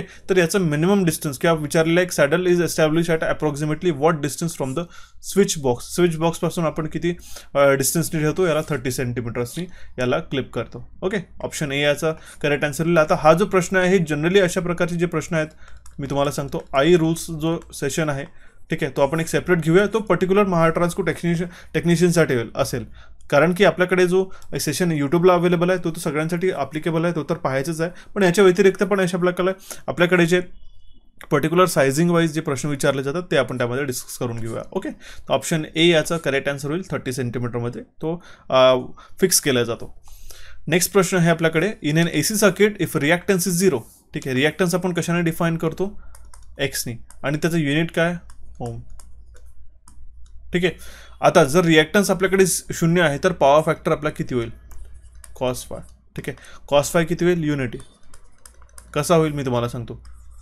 cos phi will be equals to काय बघा, जर आताकडे R/Zचे कॉन्सेप्ट तर आपण नक्की लक्षात घेऊया तो नेक्स्ट टाइमला. ठीक आहे. कारण की जे ॲस्पिरंट्स फंडामेंटलपासून प्रिपेअर करतात त्यांना तिथे थोडीशी डिफिकल्टी जाईल. मी तुम्हाला सांगतो, आता जर रिॲक्टन्स 0 आहे, एक्स जर 0 आहे आपल्याकडे, तो झेड आपण लिहितो, जो इम्पिडन्स असतो R + जे एक्स, ठीक आहे. तर हा जे एक्सचा जो टर्म आहे हाच आपल्याला कम्प्लिटली झिरो होऊन जाईल. म्हणजे जे इम्पिडन्स आहे, आता इम्पिडन्समध्ये काय येतं, इम्पिडन्समध्ये येतो एक तर रेजिस्टन्स, दुसरा असतो आपल्याकडे इंडक्टर आणि किंवा आपल्याकडे कॅपॅसिटर असतो, याचा आपल्याकडे कॉम्बिनेशन बनतं, ठीक आहे. ते असं इम्पिडन्स हे जनरली एसीला टर्म करताना आपण डिफाईन करतो. एसीमध्ये आपण रेजिस्टन्स नाही म्हणत, त्याला आपण इंडक्टन्स म्हणतो, कारण की एसीमध्ये आपल्याला कॅपॅसिटन्स आणि इंडक्टन्स म्हणजे कॅपॅसिटन्स आणि इंडक्टन्सचा पण एक इम्पॅक्ट त्याच्यावरती पाहायला मिळतो. ओके, तर आपल्याकडे जेव्हा झेड हा आर बरोबर होऊन जातो तेव्हा म्हणजे काय, आपल्याकडे फेज जो व्होल्टेज आणि करंट आहे तो आपल्याकडे इन फेज असतो. आणि हे जर इन फेज असलं की याच्यामध्ये जो फेजर डिफरन्स आपला 0 आहे, तर कॉस फायची जी व्हॅल्यू आहे ती आपली 1 होऊन जाते. ओके, त्याच्यामुळे कॉस फाय हा युनिटी असतो आणि आपल्याला हा डिझायरेबल पण असतो की आपला पॉवर फॅक्टर जो आहे हा नियर टू युनिटी राहायला हवा. बरोबर आहे, ऑप्शन बी या प्रश्नाचं करेक्ट आन्सर होऊन जाईल. नेक्स्ट प्रश्न आहे आपल्याकडे, according to the IS 3034 1966 the resistance of a power wiring earthing should be what. आता अकॉर्डिंग टू द ओके, काय प्रश्न विचारलाय, according to the IS 3034 1966 Indian standard 3034च्या अकॉर्डिंगली जो रेजिस्टन्स असतो पॉवर वायरिंग अर्थिंगचा तो किती असायला हवा, तो 1 ओहम. ऑप्शन ए या प्रश्नाचं करेक्ट आन्सर होऊन जाईल. जर तुम्हाला इंडियन स्टँडर्ड कोड्स बद्दल अजून माहिती घ्यायची असेल तर हा नक्की आमचं सेशन पहा. मी यूट्यूबला सेशन अपलोड केलेले आहेत. काही जे सेशन्स आहेत मी तुम्हाला सांगू इच्छितो की ते आपल्याकडे यूट्यूबला इतक्या व्यवस्थितरित्या मी एक्सप्लेन केलेलं आहे की तुम्हाला त्याच्यासाठी परत कोर्समध्ये ते वाचायची गरज पडणार नाही. म्हणजे जे सेशन्स आपल्याकडे अवेलेबल आहेत यूट्यूबला ते तर नक्कीच पाहायचेच आहेत. प्लस आपण कोर्सला पण जे ॲडिशनल टॉपिक्स घेतोय ते आपल्याला लक्षात घ्यायचे आहेत. ओके, तर ऑप्शन ए या प्रश्नाचं करेक्ट आन्सर होईल. नेक्स्ट क्वेश्चन आपल्याकडे FET स्टँड्स फॉर, म्हणजे FETचा फुल फॉर्म काय आहे आपल्याला विचारलेलं आहे. ओके, याच्यामध्ये करेक्ट आन्सर होईल फील्ड इफेक्ट ट्रान्झिस्टर. खूप सोपा प्रश्न विचारलेला होता, फील्ड इफेक्ट ट्रान्झिस्टर. आता याच्यामध्ये आपल्याला नेक्स्ट क्वेश्चन कशा प्रकारे विचारेल, याच्यामध्ये जे 3 टर्मिनल्स असतात, ड्रेन, सोर्स आणि गेट. ओके, किंवा यापैकी एखादा जो टर्मिनल आहे तो एलिमिनेट केला जाईल आणि विचारेल की फेटमध्ये जो आपल्याकडे नेक्स्ट 2 टर्मिनलपैकी तिसरा टर्मिनलचं नाव काय. जर ऑप्शनमध्ये असेल, जे क्वेश्चनमध्ये असेल गेट आणि सोर्स, तर थर्ड ऑप्शन आणि क्वेश्चनमध्ये काय विचारेल की ऑप्शन अजून कुठला गेट टर्मिनल राहतो, त्यामध्ये कुठला टर्मिनल राहतो, तर ऑप्शनमध्ये राहील आपल्याकडे ड्रेन, ठीक आहे, इमिटर, कलेक्टर, बेस, अशा प्रकारचे प्रश्न ते तुम्हाला तयार करून देतील. तर याची सुद्धा आपण तयारी नक्कीच करून घेतोय. आता बघा त्यांनी कशा प्रकारचे प्रश्न विचारेल की FETमध्ये फील्ड इफेक्ट ट्रान्झिस्टरमध्ये 3 टर्मिनल्स असतात, गेट, सोर्स आणि तिसरा कुठला असतो, तर आपल्याला ऑप्शनमध्ये नक्कीच कन्फ्युजन होऊन जाईल. कारण की आपल्याकडे फेट आहे, जे फेट झालं, डायक, ट्रॅक, UJT, ओके, IGBT झालं, पॉवर मॉसफेट झालं, मॉसफेट्स आहेत. हे वेगवेगळ्या प्रकारचे पॉवर सेमीकंडक्टर डिव्हायसेस आहेत. तर म्हणून आपल्याला प्रत्येक सेमीकंडक्टर डिव्हायसेसचं कन्स्ट्रक्शनल फीचर्स हे आपल्याला लक्षात घ्यायची गरज आहे. ओके, आता याच्यामध्ये पण P चॅनल आणि N चॅनलचा जो डिफरन्स आहे तो लक्षात घ्या. फेटचा जो सिम्बॉल आहे हा पण माहिती असायला हवा, कारण की बरेचदा आपल्याला सिम्बॉल दिला जातो आणि सिम्बॉल नंतर आपल्याला ते प्रश्न विचारले जातात की हा कुठला सेमीकंडक्टर डिव्हाइस आहे म्हणून. बरोबर आहे. नेक्स्ट प्रश्न आहे आपल्याकडे, ampere per metre is a dash. आता हे बघा त्यांनी विचारलेला आहे नुसता युनिटवरती प्रश्न आहे. एम्पियर पर मीटर A/M हा कशाचा युनिट आहे, आपल्याला विचारलेला आहे. तर याच्यामध्ये आपण याचा करेक्ट आन्सर होईल तो मॅग्नेटिक फील्ड स्ट्रेंथ. आता हे बघा मॅग्नेटिक फील्ड स्ट्रेंथ, ठीक आहे, H नी आपण डिफाईन करतो. कसं डिफाईन असतो, I/2πr. ओके, आणि याचा जो आपण त्याला युनिटनी डिफाईन करतो म्हटलं तर एम्पियर पर मीटर याने हे डिफाईन करतो मॅग्नेटिक फील्ड स्ट्रेंथला. हे लक्षात घ्या, आपण मॅग्नेटिझममध्ये हे नक्कीच शिकणार आहोत वेगवेगळ्या पद्धतीने. तर ऑप्शन सी या प्रश्नाचा करेक्ट आन्सर होईल. Next question is, if a piece of iron is to be electroplated by gold layer. आपल्याकडे एक आयनचा पीस आहे, ठीक आहे, कन्सिडर करा की तुमच्याकडे एक मेटल आहे किंवा काही पण, ठीक आहे, त्याला आपल्याला इलेक्ट्रोप्लेटिंग करायचं. इलेक्ट्रोप्लेटिंग म्हणजे काय असतं की एका मेटलवर जर आपल्याकडे आयनचं आपल्याकडे कॉईन आहे, ठीक आहे, हा कॉईन झाला, याच्यावरती आपण 1 ग्राम किंवा 2 ग्राम जे आपल्याकडे इलेक्ट्रोप्लेटिंग केलेलं जातं, समजा 2 ग्रामचं याच्यामध्ये गोल्डची पॉलिश करायची आहे, ठीक आहे, असं पण करता येतं. त्यालाच प्रोसेसला आपण म्हणतो इलेक्ट्रोप्लेटिंग. म्हणजे एका मेटलवरती दुसऱ्या मेटलची लेअर चढविणे त्याला आपण म्हणतो इलेक्ट्रोप्लेटिंग. आता याला एक आयनचं पीस आहे आपल्याकडे, ते कुठलेही असू शकतं, यावरती गोल्ड लेअरची इलेक्ट्रोप्लेटिंग करायची आहे. तर आपल्याला विचारलेलं आहे find the mass of gold layer deposited on the surface. त्याच्यावर किती आपण गोल्ड लेअरचा मास आहे तो डिपॉझिट करू. जर आपण 10 मिनिटापर्यंत 50 एम्पियरचा करंट आणि मॅग्निट्यूड ऑफ ECEचा फुल फॉर्म आहे इलेक्ट्रोकेमिकल इक्विव्हॅलंट 0.0003चा जर आपण फ्लो करतोय तर हा इलेक्ट्रोप्लेटिंगमध्ये किती गोल्ड त्याच्यावरती डिपॉझिट होईल, त्याचं मास काढायचं आहे. सगळ्यात पहिले आपल्याला मोल ऑफ इलेक्ट्रॉन्स काढावे लागतात. ठीक आहे. Calculate the moles of electrons. सगळ्यात पहिले 10 मिनिटांमध्ये किती त्यांनी मोल्स ऑफ इलेक्ट्रॉन डिलिव्हर केले. तर Q will be equals to I into T. हा आपल्याला फॉर्म्युला लक्षात घ्यावा लागेल. तर आय किती आहे आपल्याकडे, ठीक आहे, करंट आहे आपल्याकडे 50 एम्पियर, ठीक आहे. मल्टिप्लाय कशाने करावं लागेल आपल्याला, टाईम किती दिलेलं आहे आपल्याकडे 10 मिनटं, ठीक आहे. आता हा मिनिटमध्ये घेऊन चालत नाही, याला आपण 60 सेकंड्सनी मल्टिप्लाय करावं लागतो, कारण की आपल्याला सेकंड्सनी त्याला मल्टिप्लाय करावं लागतं. त्याचं मल्टिप्लाय इन फॅक्टर त्याला सेकंड्समध्ये घ्यावं लागतं. म्हणून आपण त्याला एका मिनिटामध्ये किती सेकंड्स असतात, ते असतात 60 सेकंड्स. म्हणून त्याला आपल्याला 10 × 60 करावे लागेल. तर याचं जे करेक्ट आन्सर येईल क्यू, ठीक आहे. मोल ऑफ इलेक्ट्रॉन्स क्यू किती येतील, ते येईल आपल्याकडे 30,000, ठीक आहे, 30,000 कुलम. आता याच्यामध्ये काय होईल की आता का जो नेक्स्ट आपल्याकडे जो फॅक्टर येईल, हा क्यूची व्हॅल्यू आल्यानंतर आपला ECEनी मल्टिप्लाय करावं लागेल, ठीक आहे.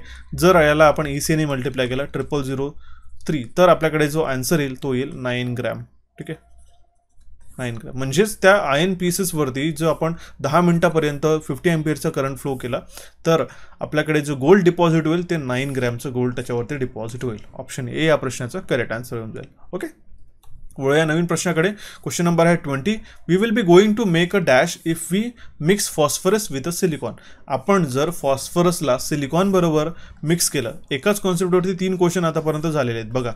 तर याच्यामध्ये कुठला टाईप ऑफ सेमीकंडक्टर फॉर्म होईल, लक्षात घ्या, तो N type of semiconductor form येईल. हा पण एक आपल्याला लक्षात घ्यायला हवं, ठीक आहे. फॉस्फरस आहे बघा, इथे मी दिलेलं आहे. अशाच प्रकारचे प्रश्न विचारतात, ठीक आहे. फॉस्फरस जर आपण मिक्स केला एका सिलिकॉनमध्ये, ठीक आहे, इंट्रेन्सिक सेमीकंडक्टर जो आहे आपल्याकडे सिलिकॉन, त्याच्यामध्ये फॉस्फरस मिक्स केल्यानंतर पेंटाव्हॅलंट इम्प्युरिटी मिक्स झाली आहे ती, त्याच्यामुळे आपल्याला N type of semiconductor form होतो. ऑप्शन ए या प्रश्नाचा करेक्ट आन्सर होऊन जाईल. ओके, N म्हणजे किती असतात, पेंटा म्हणजे किती असतात, 5 इलेक्ट्रॉन्स. ओके, तर जर व्हॅलेन्स आपल्याकडे बँडमध्ये जनरली एक जो इलेक्ट्रॉन्स असतो, ठीक आहे, तो आपण मग शेअर केला जातो, ठीक आहे. कारण सिलिकॉन म्हणजे काय, सेमीकंडक्टरला इलेक्ट्रॉन्स असतात 4 आउटरमोस्ट ऑर्बिटला, बरोबर आहे. ऑप्शन ए या प्रश्नाचं करेक्ट आन्सर होऊन जाईल. नेक्स्ट प्रश्न आहे आपल्याकडे, if the peak value of the alternating current is 230 volt, तर त्याचा ॲव्हरेज व्हॅल्यू किती होईल. किती खूप फंडामेंटल प्रश्न विचारलेला आहे मित्रांनो, लक्षात घ्या. इथे आपल्याकडे ही सायनोसायडल वेव्ह आहे. ओके, आता सगळ्यात पहिले ही व्हॅल्यू असते, ही असते पीक व्हॅल्यू. पीक म्हणजे मॅक्सिमम व्हॅल्यू. ओके, ही शून्यापासून आता इथे विचारलेलं आहे पीक व्हॅल्यू किती आहे, 230 वोल्ट. ओके, तर आता याची जी ॲव्हरेज व्हॅल्यू, याच्यानंतर जी व्हॅल्यू असते ती आपली RMS व्हॅल्यू. मी याला कलर चेंज करून तुम्हाला सांगतोय. ओके, हे बघा, ही जी नेक्स्ट व्हॅल्यू असते याच्यानंतर त्याच्या कमी, ती असते RMS व्हॅल्यू. ओके, आणि त्यानंतर असतं आपल्याकडे ॲव्हरेज व्हॅल्यू. ठीक आहे, let me change the colour once again. बरोबर आहे, ही असते याच्यामध्ये ॲव्हरेज व्हॅल्यू.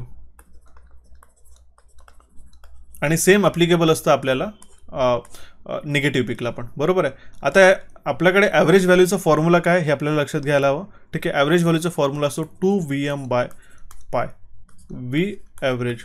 ओके, VM म्हणजे काय, ही मॅक्सिमम व्हॅल्यू झालेली आहे. तर 2 × VM, VMची व्हॅल्यू दिलेली आहे आपल्याकडे 230 डिवायडेड बाय आपण पायची व्हॅल्यू किती दिलेली आहे 3.14, किंवा पाय डायरेक्टली आपण याला कन्सिडर करून घेऊ. ओके, तर याचं करेक्ट आन्सर येतं आपल्याकडे 146.28 volt. Option B will be the correct answer in this case. बरोबर आहे. ही जी अल्टरनेटिंग करंटची आपल्याकडे जी वेवफॉर्म असते फॉर्म झालेली, ओके, ही आपल्याला लक्षात घ्यायला हवी. आता यामध्ये काय, DC व्होल्टेज जर आपण कन्सिडर केलं तर DC आपल्याकडे कॉन्स्टंट असतो. याच्यामध्ये कुठल्याही प्रकारचं आपल्याकडे निगेटिव्ह टू पॉझिटिव्ह आपल्याकडे शिफ्ट होत नाही, पोलॅरिटी चेंज होत नाही. हे जे AC मध्ये चेंज होते आपल्याकडे. ठीक आहे, ऑप्शन बी या प्रश्नाचा करेक्ट आन्सर होऊन जाईल.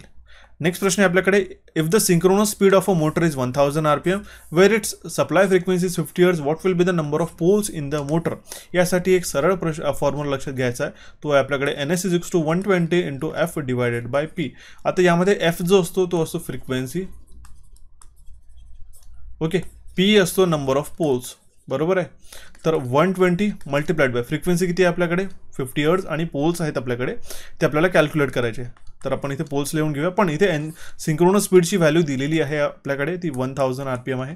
ओके, तर आपण याला कन्सिडर केलं तर या 0 नी 0 कॅन्सल होऊन जाईल, 5 1 5 20. बरोबर आहे. ओके, आणि जर आपण पोल्स कॅल्क्युलेट करतो म्हटलं, ओके, तर ते किती होईल 120 आणि हा जर न्युमरेटरला डिनॉमिनेटरला 20 0 आणि 0 कॅन्सल इथे येऊन जाईल 6. ओके, तर पोल्सची जी व्हॅल्यू येईल ती येईल आपल्याला 6. बरोबर आहे. Option D will be the correct answer in this case. Option D जो आहे ते या प्रश्नाचं करेक्ट उत्तर येऊन जाईल. ओके, नेक्स्ट प्रश्न आहे आपल्याकडे. If the teeths of a tenon सॉ आर वॉर्न आउट. ठीक आहे, टेनॉन सॉचे जे टीथ्स असतात त्याचे जे दाते असतात ते जर घासल्या गेलेत तर त्याला आपल्याला टीथ्सला शार्प करायला कुठल्या प्रकारचा आपण फाईल यूज करतो किंवा कॅप 4 ऑप्शनपैकी काय ऑप्शन आपण त्याला यूज करू. ठीक आहे, इट मस्ट बी हिटेड, त्याला आपण गरम करायला हवं का नको, त्याला टेम्पर्ड करायला हवं का नको. ठीक आहे, it must be rubbed on the floor, नाही फ्लोअरवरती घासायला हवं का नाही. It must be rubbed with a triangular file, आपण ट्रायंग्युलर फाईल नाही अशा प्रकारची जी फाईल असते. ठीक आहे, याने ही जे टीथ्स असतात ते आपण शार्प करू शकतो. ओके, म्हणजे त्याचा करेक्ट आन्सर होऊन जाईल ऑप्शन बी. अशा प्रकारचे प्रश्न विचारले गेले होते. नेक्स्ट प्रश्न आहे आपल्याकडे. In a synchronous generator the voltage regulation is not always positive for. ठीक आहे, सिंक्रोनस जनरेटरमध्ये जो व्होल्टेज रेग्युलेशन आहे तो पॉझिटिव्ह नसतो कुठल्या लोडसाठी. ठीक आहे, it is not always positive for a leading load.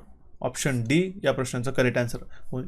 आता सिंक्रोनस जनरेटर जो आहे तो युनिटी पॉवर फॅक्टर पण तो वर्क करतो, लॅगिंगवर पण म्हणजे लॅगिंगवरती पण तो ऑपरेट करतो आणि लीडिंग लोडवरती पण तो ऑपरेट करतो. तर हे लक्षात घ्यायला हवं की सिंक्रोनस जनरेटर तिन्ही लोडवरती ऑपरेट होतो.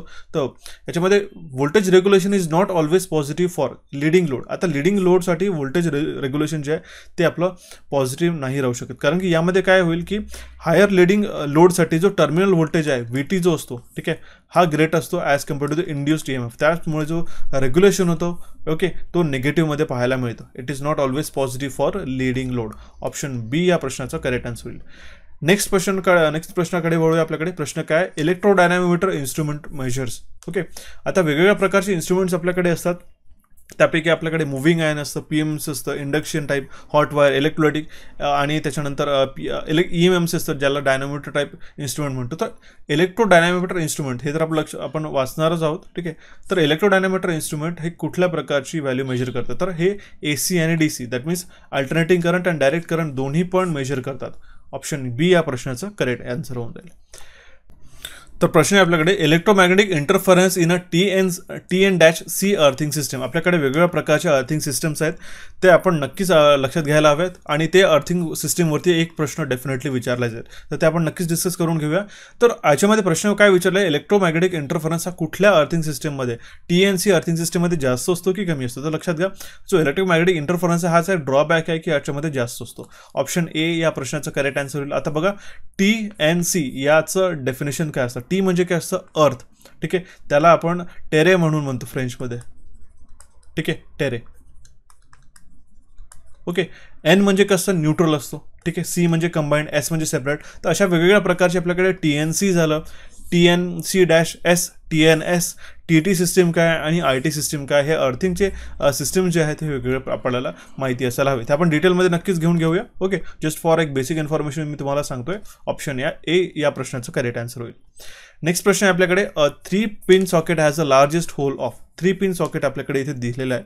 ओके, याच्यामध्ये राईट हँड साईडचा जो आपल्याकडे टर्मिनल असतो, ते जो सॉकेट असतो, होल असतं, ते फेसचं असतं आणि लेफ्ट हँड साईडचं न्यूट्रल, हे लक्षात घ्यायला हवं. ओके, आणि जो टॉप मोस्ट असतो तो आपल्याकडे अर्थिंग. आणि अर्थिंग मी जसं तुम्हाला सांगितलं की याचा जो डायमीटर आहे तो as compared to the phase आणि न्यूट्रल, ठीक आहे, हा जास्त असतो. तर याच्यामध्ये करेक्ट आन्सर होईल ऑप्शन सी.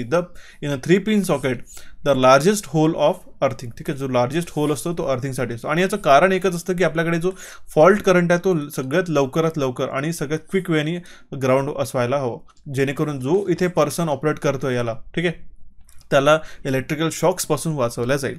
ऑप्शन सी या प्रश्नाचं करेक्ट आन्सर होईल. नेक्स्ट प्रश्न आहे आपल्याकडे, ट्रान्सफॉर्मर युटिलायझेशन फॅक्टर TUF हा आपल्याला हाफ वेव्ह रेक्टिफायरसाठी किती असतो हे विचारलेलं आहे. आणि ट्रान्सफॉर्मर युटिलायझेशन फॅक्टरचा फॉर्म्युला का असतो, तो असतो DC power output divided by effective VA rating of transformer. VA rating हा असतो ट्रान्सफॉर्मर युटिलायझेशन फॅक्टर.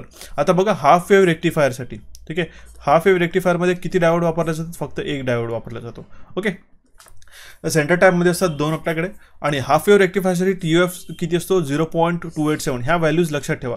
ओके, आता याच्यानंतर जे सिंगल फेज हाफ वेव्ह रेक्टिफायरसाठी झालं 0.287. ओके, किंवा आपल्याकडे सेंटर टाईपसाठी विचारलं तर त्याच्या व्हॅल्यू किती होईल, 57.2%, राईट. आणि त्याच्यानंतर ब्रिजसाठी विचारलं तर त्या 81% होईल. ओके, हे झालं सेंटर टॅपसाठी.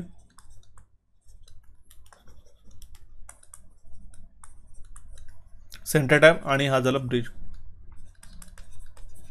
ठीक आहे, या रेक्टिफायरच्या ज्या व्हॅल्यूज आहेत त्याचे TOF व्हॅल्यूज किती आहे हे आपल्याला लक्षात घ्यायला हवे. ओके, ऑप्शन सी या प्रश्नाचं करेक्ट आन्सर होईल. नेक्स्ट क्वेश्चन आहे आपल्याकडे, constant and variable losses in a generator are same it is working at. जर आपल्याकडे कॉन्स्टंट आणि व्हेरिएबल लॉसेस जनरेटरचे सेम झाले तर आपण काय कन्सिडर करतो, त्यावेळी ही कंडिशनच आहे दिली की आपण त्यावरती कन्सिडर करतो की हे मॅक्सिमम एफिशियन्सीवर वर्क करते आहे. ऑप्शन डी या प्रश्नाचं करेक्ट आन्सर होईल. किंवा जर प्रश्न आपल्याला असा विचारला DC मशीनमध्ये जर आपल्याकडे मॅक्सिमम एफिशियन्सी कधी येईल, तर जर आपल्याकडे कॉन्स्टंट आणि व्हेरिएबल लॉसेस जेव्हा इक्वल होतात तेव्हा आपण कन्सिडर करतो की ह्याची मॅक्सिमम एफिशियन्सी आहे. आता हे बघा, याच्यामध्ये आपल्याकडे जे कॉन्स्टंट लॉसेस काय कुठले असतात आणि व्हेरिएबल लॉसेस कुठले असतात हे लक्षात घ्यायला हवं. ओके, आता कॉन्स्टंट लॉसेसमध्ये कुठले कुठले लॉसेस येतात. ठीक आहे, कॉन्स्टंट लॉसेसमध्ये येतात विंडेज लॉस, ब्रश लॉसेस झाला, हिस्टेरिसिस झाला आणि एडी करंट लॉसेस. व्हेरिएबल लॉसमध्ये सगळ्यात महत्त्वाचा आहे तो कॉपर लॉस. ओके, याला व्हेरिएबल का म्हणतो. ठीक आहे, व्हॅरी करणारा. व्हॅरी कशामुळे करतो, हा करंटमुळे व्हॅरी करतो. ठीक आहे, जसं जसं आपल्याकडे लोड वाढतं किंवा कमी होतं किंवा जास्त होतं त्याच्यानुसार आपल्या करंटची पण व्हॅल्यू चेंज होते. आणि त्याच कारणामुळे आपल्याकडे जो I2R ड्रॉप आहे, ठीक आहे, हा ड्रॉप पण चेंज होतो, जो व्हेरिएबल लॉसच्या कॅटेगरीमध्ये आपण कन्सिडर करतो त्याला. ठीक आहे, तर ऑप्शन डी या प्रश्नाचं करेक्ट आन्सर होईल. नेक्स्ट प्रश्न आहे आपल्याकडे, खूप बेसिक्स आणि हा JEE लेवलचा एक प्रश्न विचारलेला होता. यामध्ये बघा, RBच्या व्हॅल्यू दिलेल्या आहे, RCची व्हॅल्यू दिलेली आहे. हे बघा, जर ऑफिशियल तुमच्याकडे आन्सर की असेल तर तिथे किलो वॅट आहे, पण ते it is not a watt, it is ohm, लक्षात घ्या. ओके, तो RC RBच्या व्हॅल्यू दिलेल्या आहे, VCCची व्हॅल्यू सांगितलेली आहे आणि ट्रान्झिस्टरचा HFE म्हणजे काय, हा बीटाची व्हॅल्यू दिलेली आहे आपल्याकडे 100. तर आपल्याकडे VCA कॅल्क्युलेट करायचे आहे. आणि कुठला आपल्याकडे दिलेला आहे, collector to base bias circuit दिलेला आहे, collector to base bias circuit दिलेलं आहे आणि आपल्याला VCEची व्हॅल्यू फाइंड आउट करायची आहे. तर यासाठी सगळ्यात पहिले आपल्याला IBची व्हॅल्यू आपल्याला माहिती असणं गरजेचं आहे. त्यासाठी एक फॉर्म्युला लक्षात घ्या.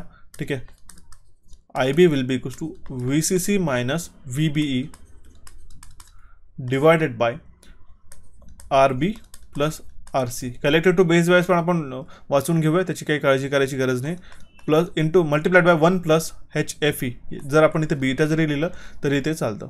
Okay, 18 minus VB base to emitter drop किती असतो, याच्यामध्ये सिलिकॉनसाठी आपण जनरली कन्सिडर करतो 0.7. ओके, जर्मॅनियमसाठी 0.4. आणि RBच्या व्हॅल्यू किती आहे याच्यामध्ये दिलेल्या, त्या आपल्याकडे 270 प्लस 2.2. ओके, RBची व्हॅल्यू दिलेली आहे 220 किलो ओम्स. RCची व्हॅल्यू दिलेली आहे आपल्याकडे, याला ब्रॅकेटने मल्टिप्लाय करून घेऊया 2.2. ओके, किंवा आपण याला किलोमध्ये आहे तर डिरेक्टली पण आपण याला असं मल्टिप्लाय करू शकतो 10⁻³ प्लस RCची व्हॅल्यू दिलेली आहे आपल्याकडे 2.2 टू 10⁻³ मल्टिप्लाइड बाय 1 प्लस बीटाची व्हॅल्यू दिलेली आहे आपल्याकडे 100. बरोबर आहे. ओके, आता याच्यामुळे जी व्हॅल्यू येते आपल्याला, ती बेस करंटची जी व्हॅल्यू मिळेल ती मिळेल 35.1 मायक्रो एम्पियर. ठीक आहे, ही एक व्हॅल्यू झालेली आहे आपल्याकडे. आता आपल्याला दुसरी व्हॅल्यूची गरज आहे. ठीक आहे, ती म्हणजे ICची. जो कलेक्टर करंट असतो तो कसा असतो, HFE मल्टिप्लाइड बाय IB, किंवा आपण बीटा टाइम्स ऑफ IB हे लक्षात घेऊया. ठीक आहे, बीटा म्हणजे काय. ठीक आहे, बीटाची व्हॅल्यू दिलेली आपल्याकडे 100 मल्टिप्लाइड बाय IBची जी व्हॅल्यू आपल्याकडे आता कॅल्क्युलेट करतोय 35.1 मायक्रो एम्पियर आहे. मायक्रो म्हणजे 10⁻⁻6. तर याची व्हॅल्यू किती येतं, 3.51 मिली एम्पियर. ही झाली आपल्याकडे ICची व्हॅल्यू. ओके, आता आपल्याकडे IB आणि IC ही जर व्हॅल्यू आपण कॅल्क्युलेट करली तर त्याची टोटल किती येते, प्लस आपण याच्यामध्ये IBची जर व्हॅल्यू ॲडअप केली, ओके, तर ही जी व्हॅल्यू येईल आपल्याकडे 35.1 मायक्रो एम्पियर्स प्लस आपल्याकडे 3.51 मिली एम्पियर. तर याची व्हॅल्यू येते 3.54 मिली एम्पियर्स. ओके, ही एक व्हॅल्यू झालेली. आता लक्षात घ्या, आपल्याकडे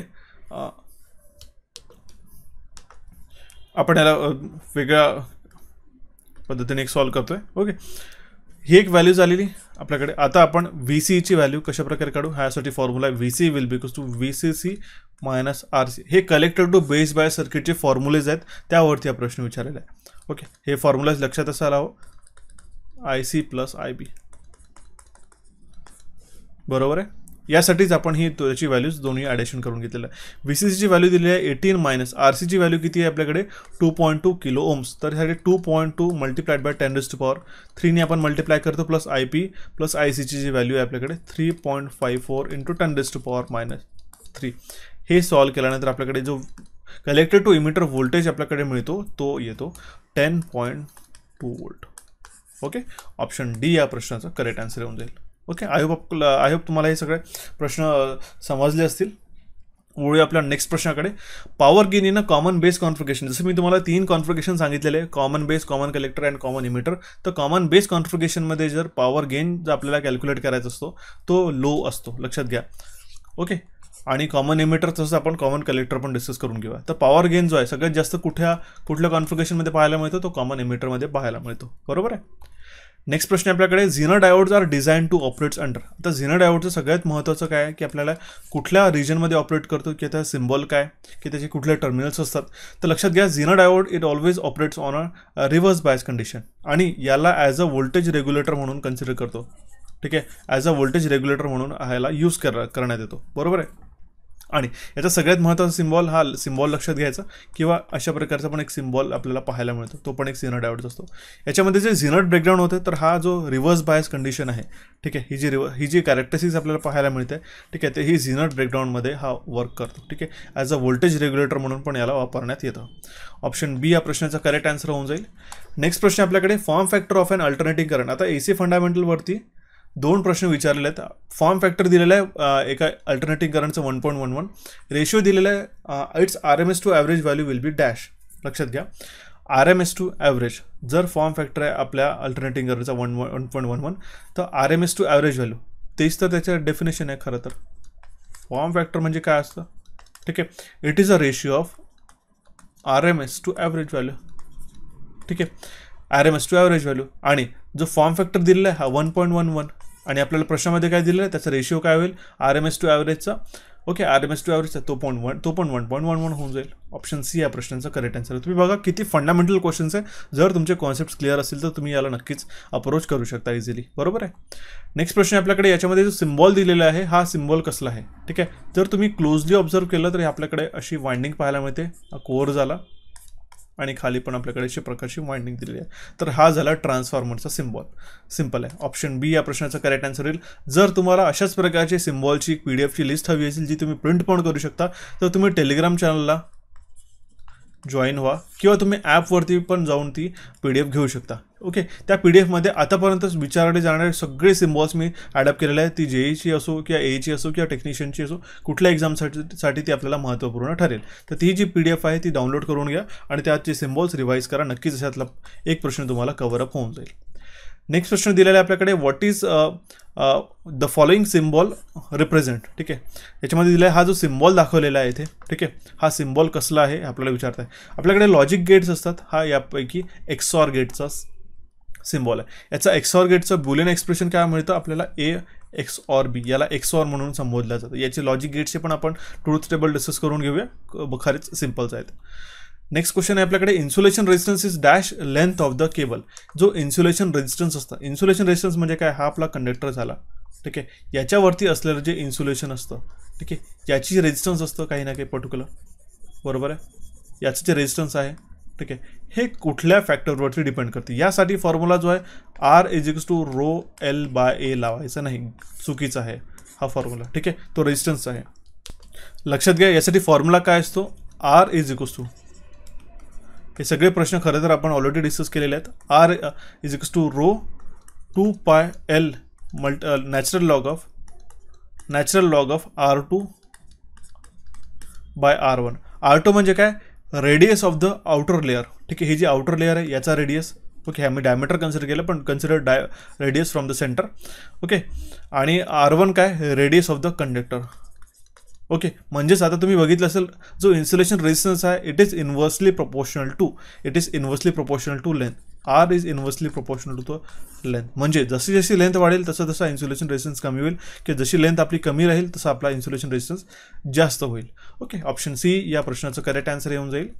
नेक्स्ट प्रश्न आपल्याकडे एक लॉंग शंट कंपाऊंड जनरेटर आहे ज्याची आर्मेचर सिरीज फील्ड, हे बघा लॉंग शंट कंपाऊंड जनरेटर. सगळ्यात पहिले आपण याची जी सर्किट डायग्राम आहे ती ड्रॉ करून घेऊया, म्हणजे तुम्हाला एक एक छोटे छोटे कॉन्सेप्ट समजायला येईल. ही झाली आपल्याकडे शंट फील्ड, ठीक आहे.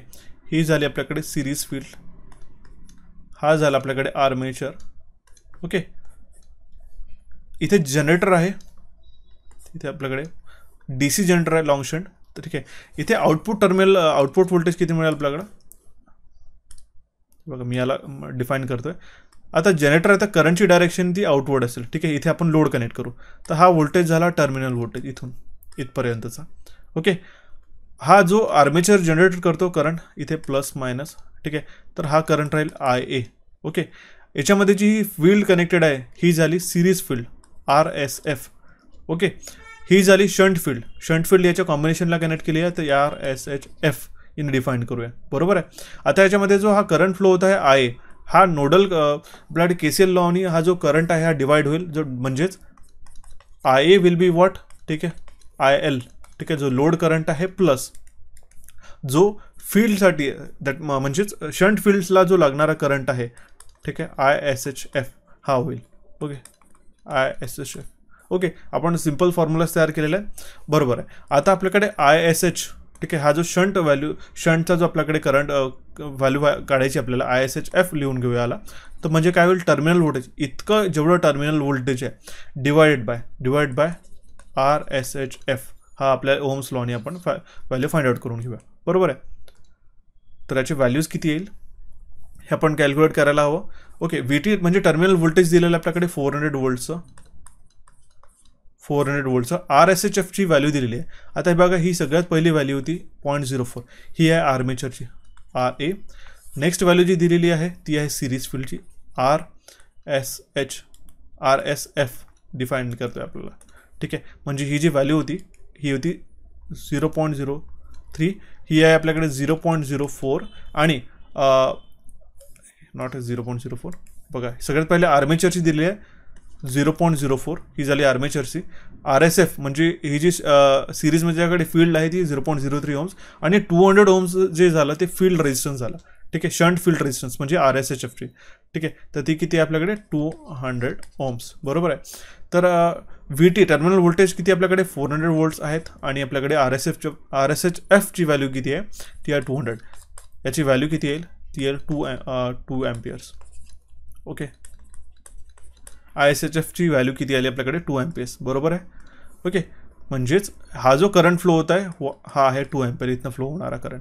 आता बरोबर आहे, आपल्याकडे IAची व्हॅल्यू आपण कॅल्क्युलेट करू शकतो. IA कसं कॅल्क्युलेट होईल, लोड करंट आपल्याकडे दिलेला आहे 180 अँपियर्स, ठीक आहे, 180 अँपियर प्लस आपल्याकडे ISHFची व्हॅल्यू किती आहे, ही आहे 2 अँपियर. म्हणजे याचा IA जो एक्झॅक्ट जनरेट होत आहे आर्मेचरला करंट, तो करंट किती येतो आहे 182 अँपियर, बरोबर आहे. ही IAची व्हॅल्यू दिलेली आहे यामध्ये, बरोबर आहे. ही 182 म्हणजे हा जो IA आहे 182, तर IL किती इथे 180 करंट इकडे जातोय लोडला आणि 2 अँपियर्सला शंट फील्डला आपण फील्ड वाइंडिंग एक्साइट करायला करंट यूज करतोय, बरोबर आहे. आता यामध्ये एक फॉर्म्युला असतो EG will be equals to, आता आपल्याला काय विचारलं होतं जनरेटेड EMF, तो EG will be equals to VT plus IA in bracket RA plus RSH plus RSF, ठीक आहे, प्लस ट्वाइस ऑफ VB. आता हा ट्वाइस ऑफ VB काय, हा ब्रश ड्रॉप आहे. आता इथे दिलेला आहे कॉन्टॅक्ट ब्रश ड्रॉप. आपल्याकडे एक ब्रश असतो पॉझिटिव्हचा आणि दुसरा ब्रश असतो निगेटिव्हचा. तर याच्यावरती इथे 1 व्होल्ट होत आहे, तर ऑब्व्हियसची गोष्ट आहे इथे पण 1 व्होल्ट हा ड्रॉप होईल, ठीक आहे. म्हणून याला आपण 2 नी मल्टिप्लाय करतो, IA प्लस RSF, बरोबर आहे. तर आपल्याकडे VT किती आहे टर्मिनल व्होल्टेज, ते आहे 400 व्होल्ट. IAची जी व्हॅल्यू आली आहे ती आपल्याकडे 182 अँपियर आहे, मल्टिप्लाइड बाय RAचा जो व्हॅल्यू दिलेली आहे ती आहे आपल्याकडे 0.04 प्लस RSFची व्हॅल्यू दिलेली आहे 0.03 प्लस ट्वाइस ऑफ 1 व्होल्ट. VBचा ब्रश ड्रॉप किती आहे 1 व्होल्ट, म्हणजे इथे व्हॅल्यू 2 येईल. या कम्प्लीट इक्वेशनला सॉल्व्ह केल्यानंतर आपल्याकडे जो EGची व्हॅल्यू मिळते ती आपल्याकडे येईल 414.74 व्होल्ट. एक्झॅक्ट व्हॅल्यू येते जर तुम्ही कॅल्क्युलेटरमध्ये कॅल्क्युलेट केली तर. त्याचाच करेक्ट आन्सर येईल ऑप्शन बी. आय होप तुम्हाला प्रश्न समजायला आला असेल. अशा प्रकारचे प्रश्न विचारले जातात. ऑप्शन बी या प्रश्नाचं करेक्ट आन्सर होईल. आता हे बघा, हा तर प्रश्न आपण रीड केलेला आहे. याचबरोबर आपल्याकडे शॉर्ट शंट असतं. ठीक आहे, शॉर्ट शंटमध्ये म्हणजे कसं, ही जी फील्ड आहे, ठीक आहे, ते इथेच कनेक्टेड असते, ती झालं शॉर्ट शंट. तर लॉंग शंट आहे, DC सिरीज जनरेटर झालं, शंट जनरेटर झालं. त्यासाठी वेगवेगळे इक्वेशन्स आपण लक्षात घेऊया, जेणेकरून अशा प्रकारे जर न्यूमेरिकल आला तर आपण हा नक्कीच अटेम्प्ट करू शकू. बरोबर आहे, ऑप्शन बी या प्रश्नाचा करेक्ट आन्सर होईल. नेक्स्ट प्रश्न आपल्याकडे विचारलेला आहे, soft soldering is done at a temperature of. ठीक आहे, सॉफ्ट सोल्डरिंग, दुसरा प्रकार येतो हार्ड सोल्डरिंग आणि नंतर येतं ब्रेझिंग. सॉफ्ट सोल्डरिंगचं जे टेम्परेचर रेंज असतं ते असतं 90 डिग्री सेंटीग्रेडचे 90 डिग्री सेंटीग्रेड ते 450 डिग्री सेंटीग्रेडपर्यंत. हार्ड सोल्डरिंगची जी व्हॅल्यू असते ती अबाव दॅन 450 असतं, हे लक्षात घ्या. 450 डिग्री सेंटीग्रेड. आणि ब्रेझिंग पण अबाव 450 डिग्री सेंटीग्रेडच असतो. तर बिलो 450 डिग्री सेंटीग्रेड ही सॉफ्ट सोल्डरिंगच्या कॅटेगरीमध्ये कन्सिडर केला जातो. ऑप्शन सी या प्रश्नाचा करेक्ट आन्सर होईल. नेक्स्ट प्रश्न विचारलेला आहे, the quantity which vary sinusoidally with time are known as. ज्या अशा क्वांटिटीज ज्या सायनोसायडली व्हॅरी होतात विथ रिस्पेक्ट टू टाइम. आता समजा हा करंटची व्हॅल्यू दिलेली आहे आणि हा व्होल्टेज व्हॅरी होतोय, ठीक, with respect to time. Okay, lead आहे, लॅग आहे, ओमेगा, हा ओमेगा असा ड्रॉ केला जातो. तर हे काय झालं, याला आपण फेजर क्वांटिटीज म्हणतो. ऑप्शन बी या प्रश्नाचं करेक्ट आन्सर होईल. ओके, हे रिप्रेझेंटेशन असतं खरं तर अल्टरनेटिंग करंटचं जे व्हॅरी होतं with respect to time. Okay, next question आहे आपल्याकडे, मेल्टिंग पॉईंट विचारलेला आहे कॅडमियमचा. ओके, कॅडमियम हा कुठे निक्लिअर रिॲक्टरमध्ये ॲज अ काय म्हणून वापरला जातो, कमेंट बॉक्समध्ये कमेंट करून कळवा मला. तर मटेरियलचा सेक्शनमध्ये 2 प्रश्न विचारलेले आहेत. तर मटेरियल आपल्याला खूप महत्त्वाचं आहे, आपण अभ्यास करून घेऊया. ओके, तर मेल्टिंग पॉईंट कॅडमियमचा किती आहे, 321 डिग्री सेंटीग्रेडपर्यंत. कधी कधी काय होतं, याला केल्विनमध्ये पण विचारतात, तर डिग्री सेंटीग्रेड टू केल्विन तुम्हाला करता यायला हवं. ओके, नेक्स्ट प्रश्न आपल्याकडे, maximum efficiency of a class A power amplifier is what. आपल्याकडे क्लास ए पॉवर एम्प्लिफायरची मॅक्सिमम एफिशियन्सी किती आहे, ती आहे 50%. ऑप्शन बी या प्रश्नाचा करेक्ट आन्सर होईल. या टेबलमध्ये यानंतर कुठलाही जरी प्रश्न विचारला, operating cycle, position of Q, efficiency किंवा डिस्टॉर्शन, तर या टेबलच्या व्यतिरिक्त कुठलाही प्रश्न विचारला जाणार नाही. जसं आता विचारलं आहे, क्लास एची पॉवर एम्प्लिफायरची एफिशियन्सी ती किती आहे, 50%. ओके, 25% टू 50% असं रेंज पण विचारलं जाऊ शकतं. आणि याच्यामध्ये डिस्टॉर्शन नसतात खरं तर, आणि पॉवर कन्झम्पशन पण जास्त असतं यामध्ये. बरोबर आहे, ऑप्शन बी या प्रश्नाचा करेक्ट आन्सर होईल. वळूया आपल्या नवीन प्रश्नाकडे. प्रश्न काय आपल्याकडे, the gauge of a super enamel wire. ठीक आहे, सुपर एनॅमल वायर जे आहे त्याचं गेज कशा प्रकारे आपण मेजर केलं जातं, ते आपण वायर गेजनी मोजतो. ओके, वायर गेजने आपण त्याला कॅल्क्युलेट करतोय. ऑप्शन ए या प्रश्नाचा करेक्ट आन्सर. आणि हा एक्झॅक्ट वायर जो आहे इथनं आपण हे नाही करत, ठीक आहे, ह्या गेज कन्सिडर करायसाठी आपण इथनं त्याला पास ऑन करतो. ठीक आहे, हे प्रॉपर यूज करायसाठी पण आपल्याला माहिती असायला हवं टूल कशा प्रकारे यूज करायचं. तर ऑप्शन ए या प्रश्नाचा करेक्ट आन्सर होईल. नेक्स्ट प्रश्न आपल्याकडे विचारलेला आहे, decimal equivalent of 1110 to the base 2. आपल्याकडे डेसिमल इक्विव्हॅलंट, आता जर आपल्याला 2ची व्हॅल्यू दिसते आहे, ठीक आहे, इथे जर बेस 2 आहे तर ही जी नंबर सिस्टीम आहे ही असते बायनरी. 1110 टू द बेस 2चा जो डेसिमल इक्विव्हॅलंट असतो तो असतो 14. हा कसा कॅल्क्युलेट करतो, 0 इंटू 2⁻⁴. ओके, इथे आपण याला लिहून घेऊया. ओके, नेक्स्ट आहे 1 इंटू 2⁻1. नेक्स्ट आहे 1 into 2⁻2. And next is 1 into 2⁻3. 2⁻3 म्हणजे किती होईल, 8 होईल. 2⁻2 म्हणजे किती, 4 होईल. ठीक आहे, आणि 2⁻1 म्हणजे किती, 2⁻1 म्हणजे 2. ठीक आहे, तर आपण ॲडिशन केली 8 + 4 + 2 म्हणजे याची ॲडिशन येईल 14. ऑप्शन डी या प्रश्नाचा करेक्ट आन्सर येईल. तर वळूया आपल्या नेक्स्ट प्रश्नाकडे. नेक्स्ट प्रश्न काय, the depolariser in a dry cell is dash. जो ड्राय सेलमध्ये डिपोलरायझर असतो तो कुठल्या मटेरियलचा बनलेला असतो, अशा प्रकारचे प्रश्न विचारलेला आहे. तर तो असतो आपल्याकडे मॅग्नीज डायऑक्साईड. तर बॅटरीज हा एक one of the important topic आहे जो डेफिनेटली तुमच्या एक्झामिनेशनमध्ये मदत करतो तुम्हाला स्कोअर करायला. ओके, तर ड्राय सेलमध्ये जो आहे मॅग्नीज डायऑक्साईड ॲज अ डिपोलरायझर म्हणून यूज केलेला जातो. ओके, डिपोलरायझर काय, एक सबस्टन्स असतो जो एम्प्लॉय केला जातो प्रायमरी सेलला to stop hydrogen gas bubble. Okay, hydrogen gas बबलपासून जे अक्युम्युलेट होतात ना, ते त्याला कंट्रोल करायसाठी, त्याला थांबवायसाठी डिपोलरायझरचा वापर जो आहे आपल्याकडे केलेला जातो. बरोबर आहे, तर तो कशाचा बनलेला असतो, मॅग्नीज डायऑक्साईड. ऑप्शन ए या प्रश्नाचा करेक्ट आन्सर होईल. नेक्स्ट प्रश्न आपल्याकडे, the following figure is a symbol of. Okay, याच्यामध्ये आपल्याला एक कशा प्रकारचा एक डायोड दिसतोय, ठीक आहे. त्याच्यानंतर आपल्याकडे कॅपॅसिटर दिसले आणि हा जो सिम्बॉल असतो हा व्हॅरेक्टर डायोडचा सिम्बॉल आहे. ऑप्शन ए या प्रश्नाचा करेक्ट आन्सर खूप इझिली आहे. आणि हा कशा प्रकारच्या कॉम्बिनेशननी तयार होतो, हा झाला डायोड आणि याच्या पॅरलल प्लेट, जसं आपण कॅपॅसिटर्स फॉर्म करतो, ठीक आहे, तशाच प्रकारे इथे कर्व्ड अशी एक लाईन तयार केली असते, हा आणि हा तयार होतो व्हॅरेक्टर डायोड, ठीक आहे, व्हेरिएबल कॅपॅसिटर डायोड ज्याला आपण म्हणतो. ऑप्शन ए या प्रश्नाचा करेक्ट आन्सर होईल. नेक्स्ट प्रश्न आपल्याकडे दिलेला आहे, द फॉलोइंग फिगर रिप्रेझेंट.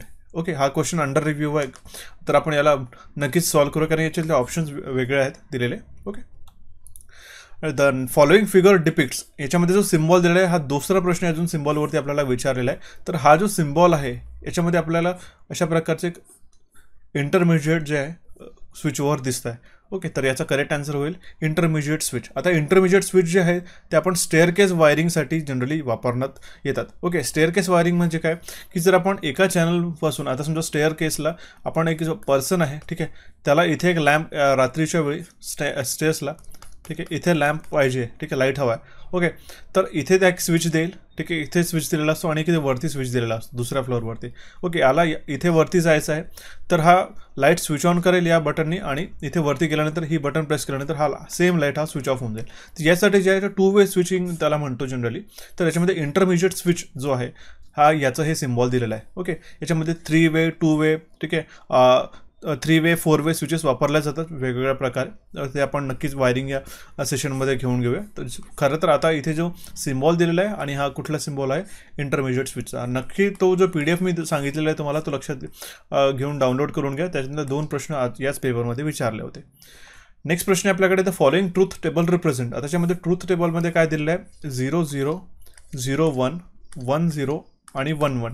तर हा जो ट्रूथ टेबल कुठल्या लॉजिक सर्किटचा आपल्याला आहे विचारायचं आहे. 0 0साठी आउटपुट 0 मिळत आहे, 0 1साठी आपल्याला आउटपुट 1 मिळतं आहे आणि 1 0साठी आपल्याला आउटपुट 1 मिळतं आहे. 1 1साठी पण आपल्याला आउटपुट 0 आहे. तर हा XNOR गेट असतो, ठीक आहे, हा अशा प्रकारचा जो XNOR गेट असतो ना, ठीक आहे, त्याचा हा ट्रूथ टेबल दिलेला आहे. ओके, XNOR म्हणजे काय, की यापैकी 2 इनपुट A आणि B, हा जो A इनपुट झाला आणि हा इनपुट झाला B आणि हा झाला आउटपुट Q, आउटपुट हा आपला Q. तर यामध्ये Q किंवा आपण याला Y कन्सिडर करून घेऊया. हा जो आहे हा Y आपल्याकडे आउटपुट होईल. ओके, तर यामध्ये 2 पैकी एक जर इनपुट आपल्याकडे 1 असेल आणि अदर जो इनपुट आहे 0 असेल, ठीक आहे, किंवा लो ज्याला म्हणतो, लो म्हणजे 0, हाय म्हणजे 1, 2 पैकी कुठलंही एक इनपुट जर आपल्याकडे हाय असेल तरच याला आउटपुट जो आहे 1 मिळतो, हाय मिळतो. जर आपल्याकडे दोन्ही इनपुट 1 असतील किंवा दोन्ही इनपुट 0 असतील तर आपल्याला आउटपुट 0 मिळतो. हा XOR गेटचा आपल्याकडे ट्रूथ टेबल आपल्याकडे दिलेला आहे. मी XNOR म्हटलं असेल तर लक्षात घ्या, XOR गेट आहे तो. ऑप्शन सी या प्रश्नाचा करेक्ट आन्सर होईल.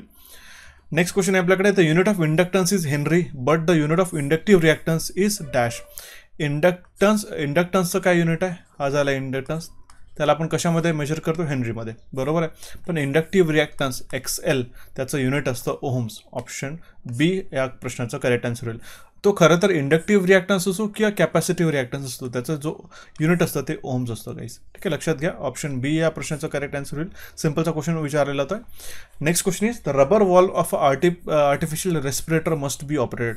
हा सेफ्टीमधला एक कन्सर्न आहे, ठीक आहे, सेफ्टीमधला आहे का क्वेश्चन विचारलेला आहे. रबर वॉल्व जो आहे आर्टिफिशियल रेस्पिरेटरचा तो किती फ्रिक्वेन्सीमध्ये ऑपरेट करायला हवा, 10 to 15 टाइम्स पर मिनिट हा ऑपरेट व्हायला हवा, ठीक आहे.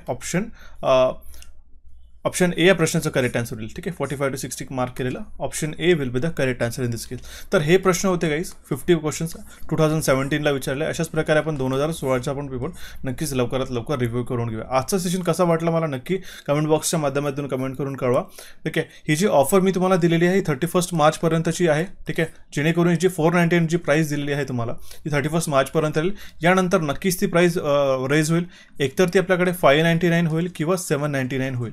ओके, तर या ऑफरचा 31 मार्चपर्यंत आज जॉईन करून घ्या. याचे क्लासेस जे आहेत ते मला 1 एप्रिलपासून रेग्युलरली मिळतील. त्याचं सगळं शेड्यूल वगैरे मी सांगणार आहे, ठीक आहे. यासाठी ॲप डाउनलोड करून हा MAHA50 हा कुपन कोड वापरा. ओके, हा कुपन कोड तुम्ही ॲपला वापरला, ठीक आहे, तर तुम्हाला 50% फ्लॅट डिस्काउंट मिळेल 31 मार्चपर्यंत. तर त्याचा नक्कीच फायदा करून घ्या आणि या कोर्सेसला जॉईन करा. याच्या व्यतिरिक्त पण आपण टॉपिक्स वाचणार आहोत as per your need and as per the examination. Okay, so I hope तुम्हाला सेशन आवडला असेल. सेशनला लाईक करा. आमच्या इलेक्ट्रिकल इंजिनिअरिंग एमसीक्यूज आणि कोचिफायला इथे क्लिक करून तुम्ही सबस्क्राईब करू शकता. टेलिग्राम चॅनलशी नक्की कनेक्टेड राहा, जेणेकरून आम्ही तुमच्याशी इंटरॅक्टिव्ह डिस्कशन वेळोवेळी करत राहू. प्रिव्हियस सेशन्सला पाहण्यासाठी इथे तुम्ही क्लिक करून ते सगळे प्रिव्हियस सेशन्स पाहू शकता. सो आशा करतो की तुम्हाला सगळं सेशन आवडत असेल. भेटूया आपल्या नवीन सेशनमध्ये लवकरात लवकर.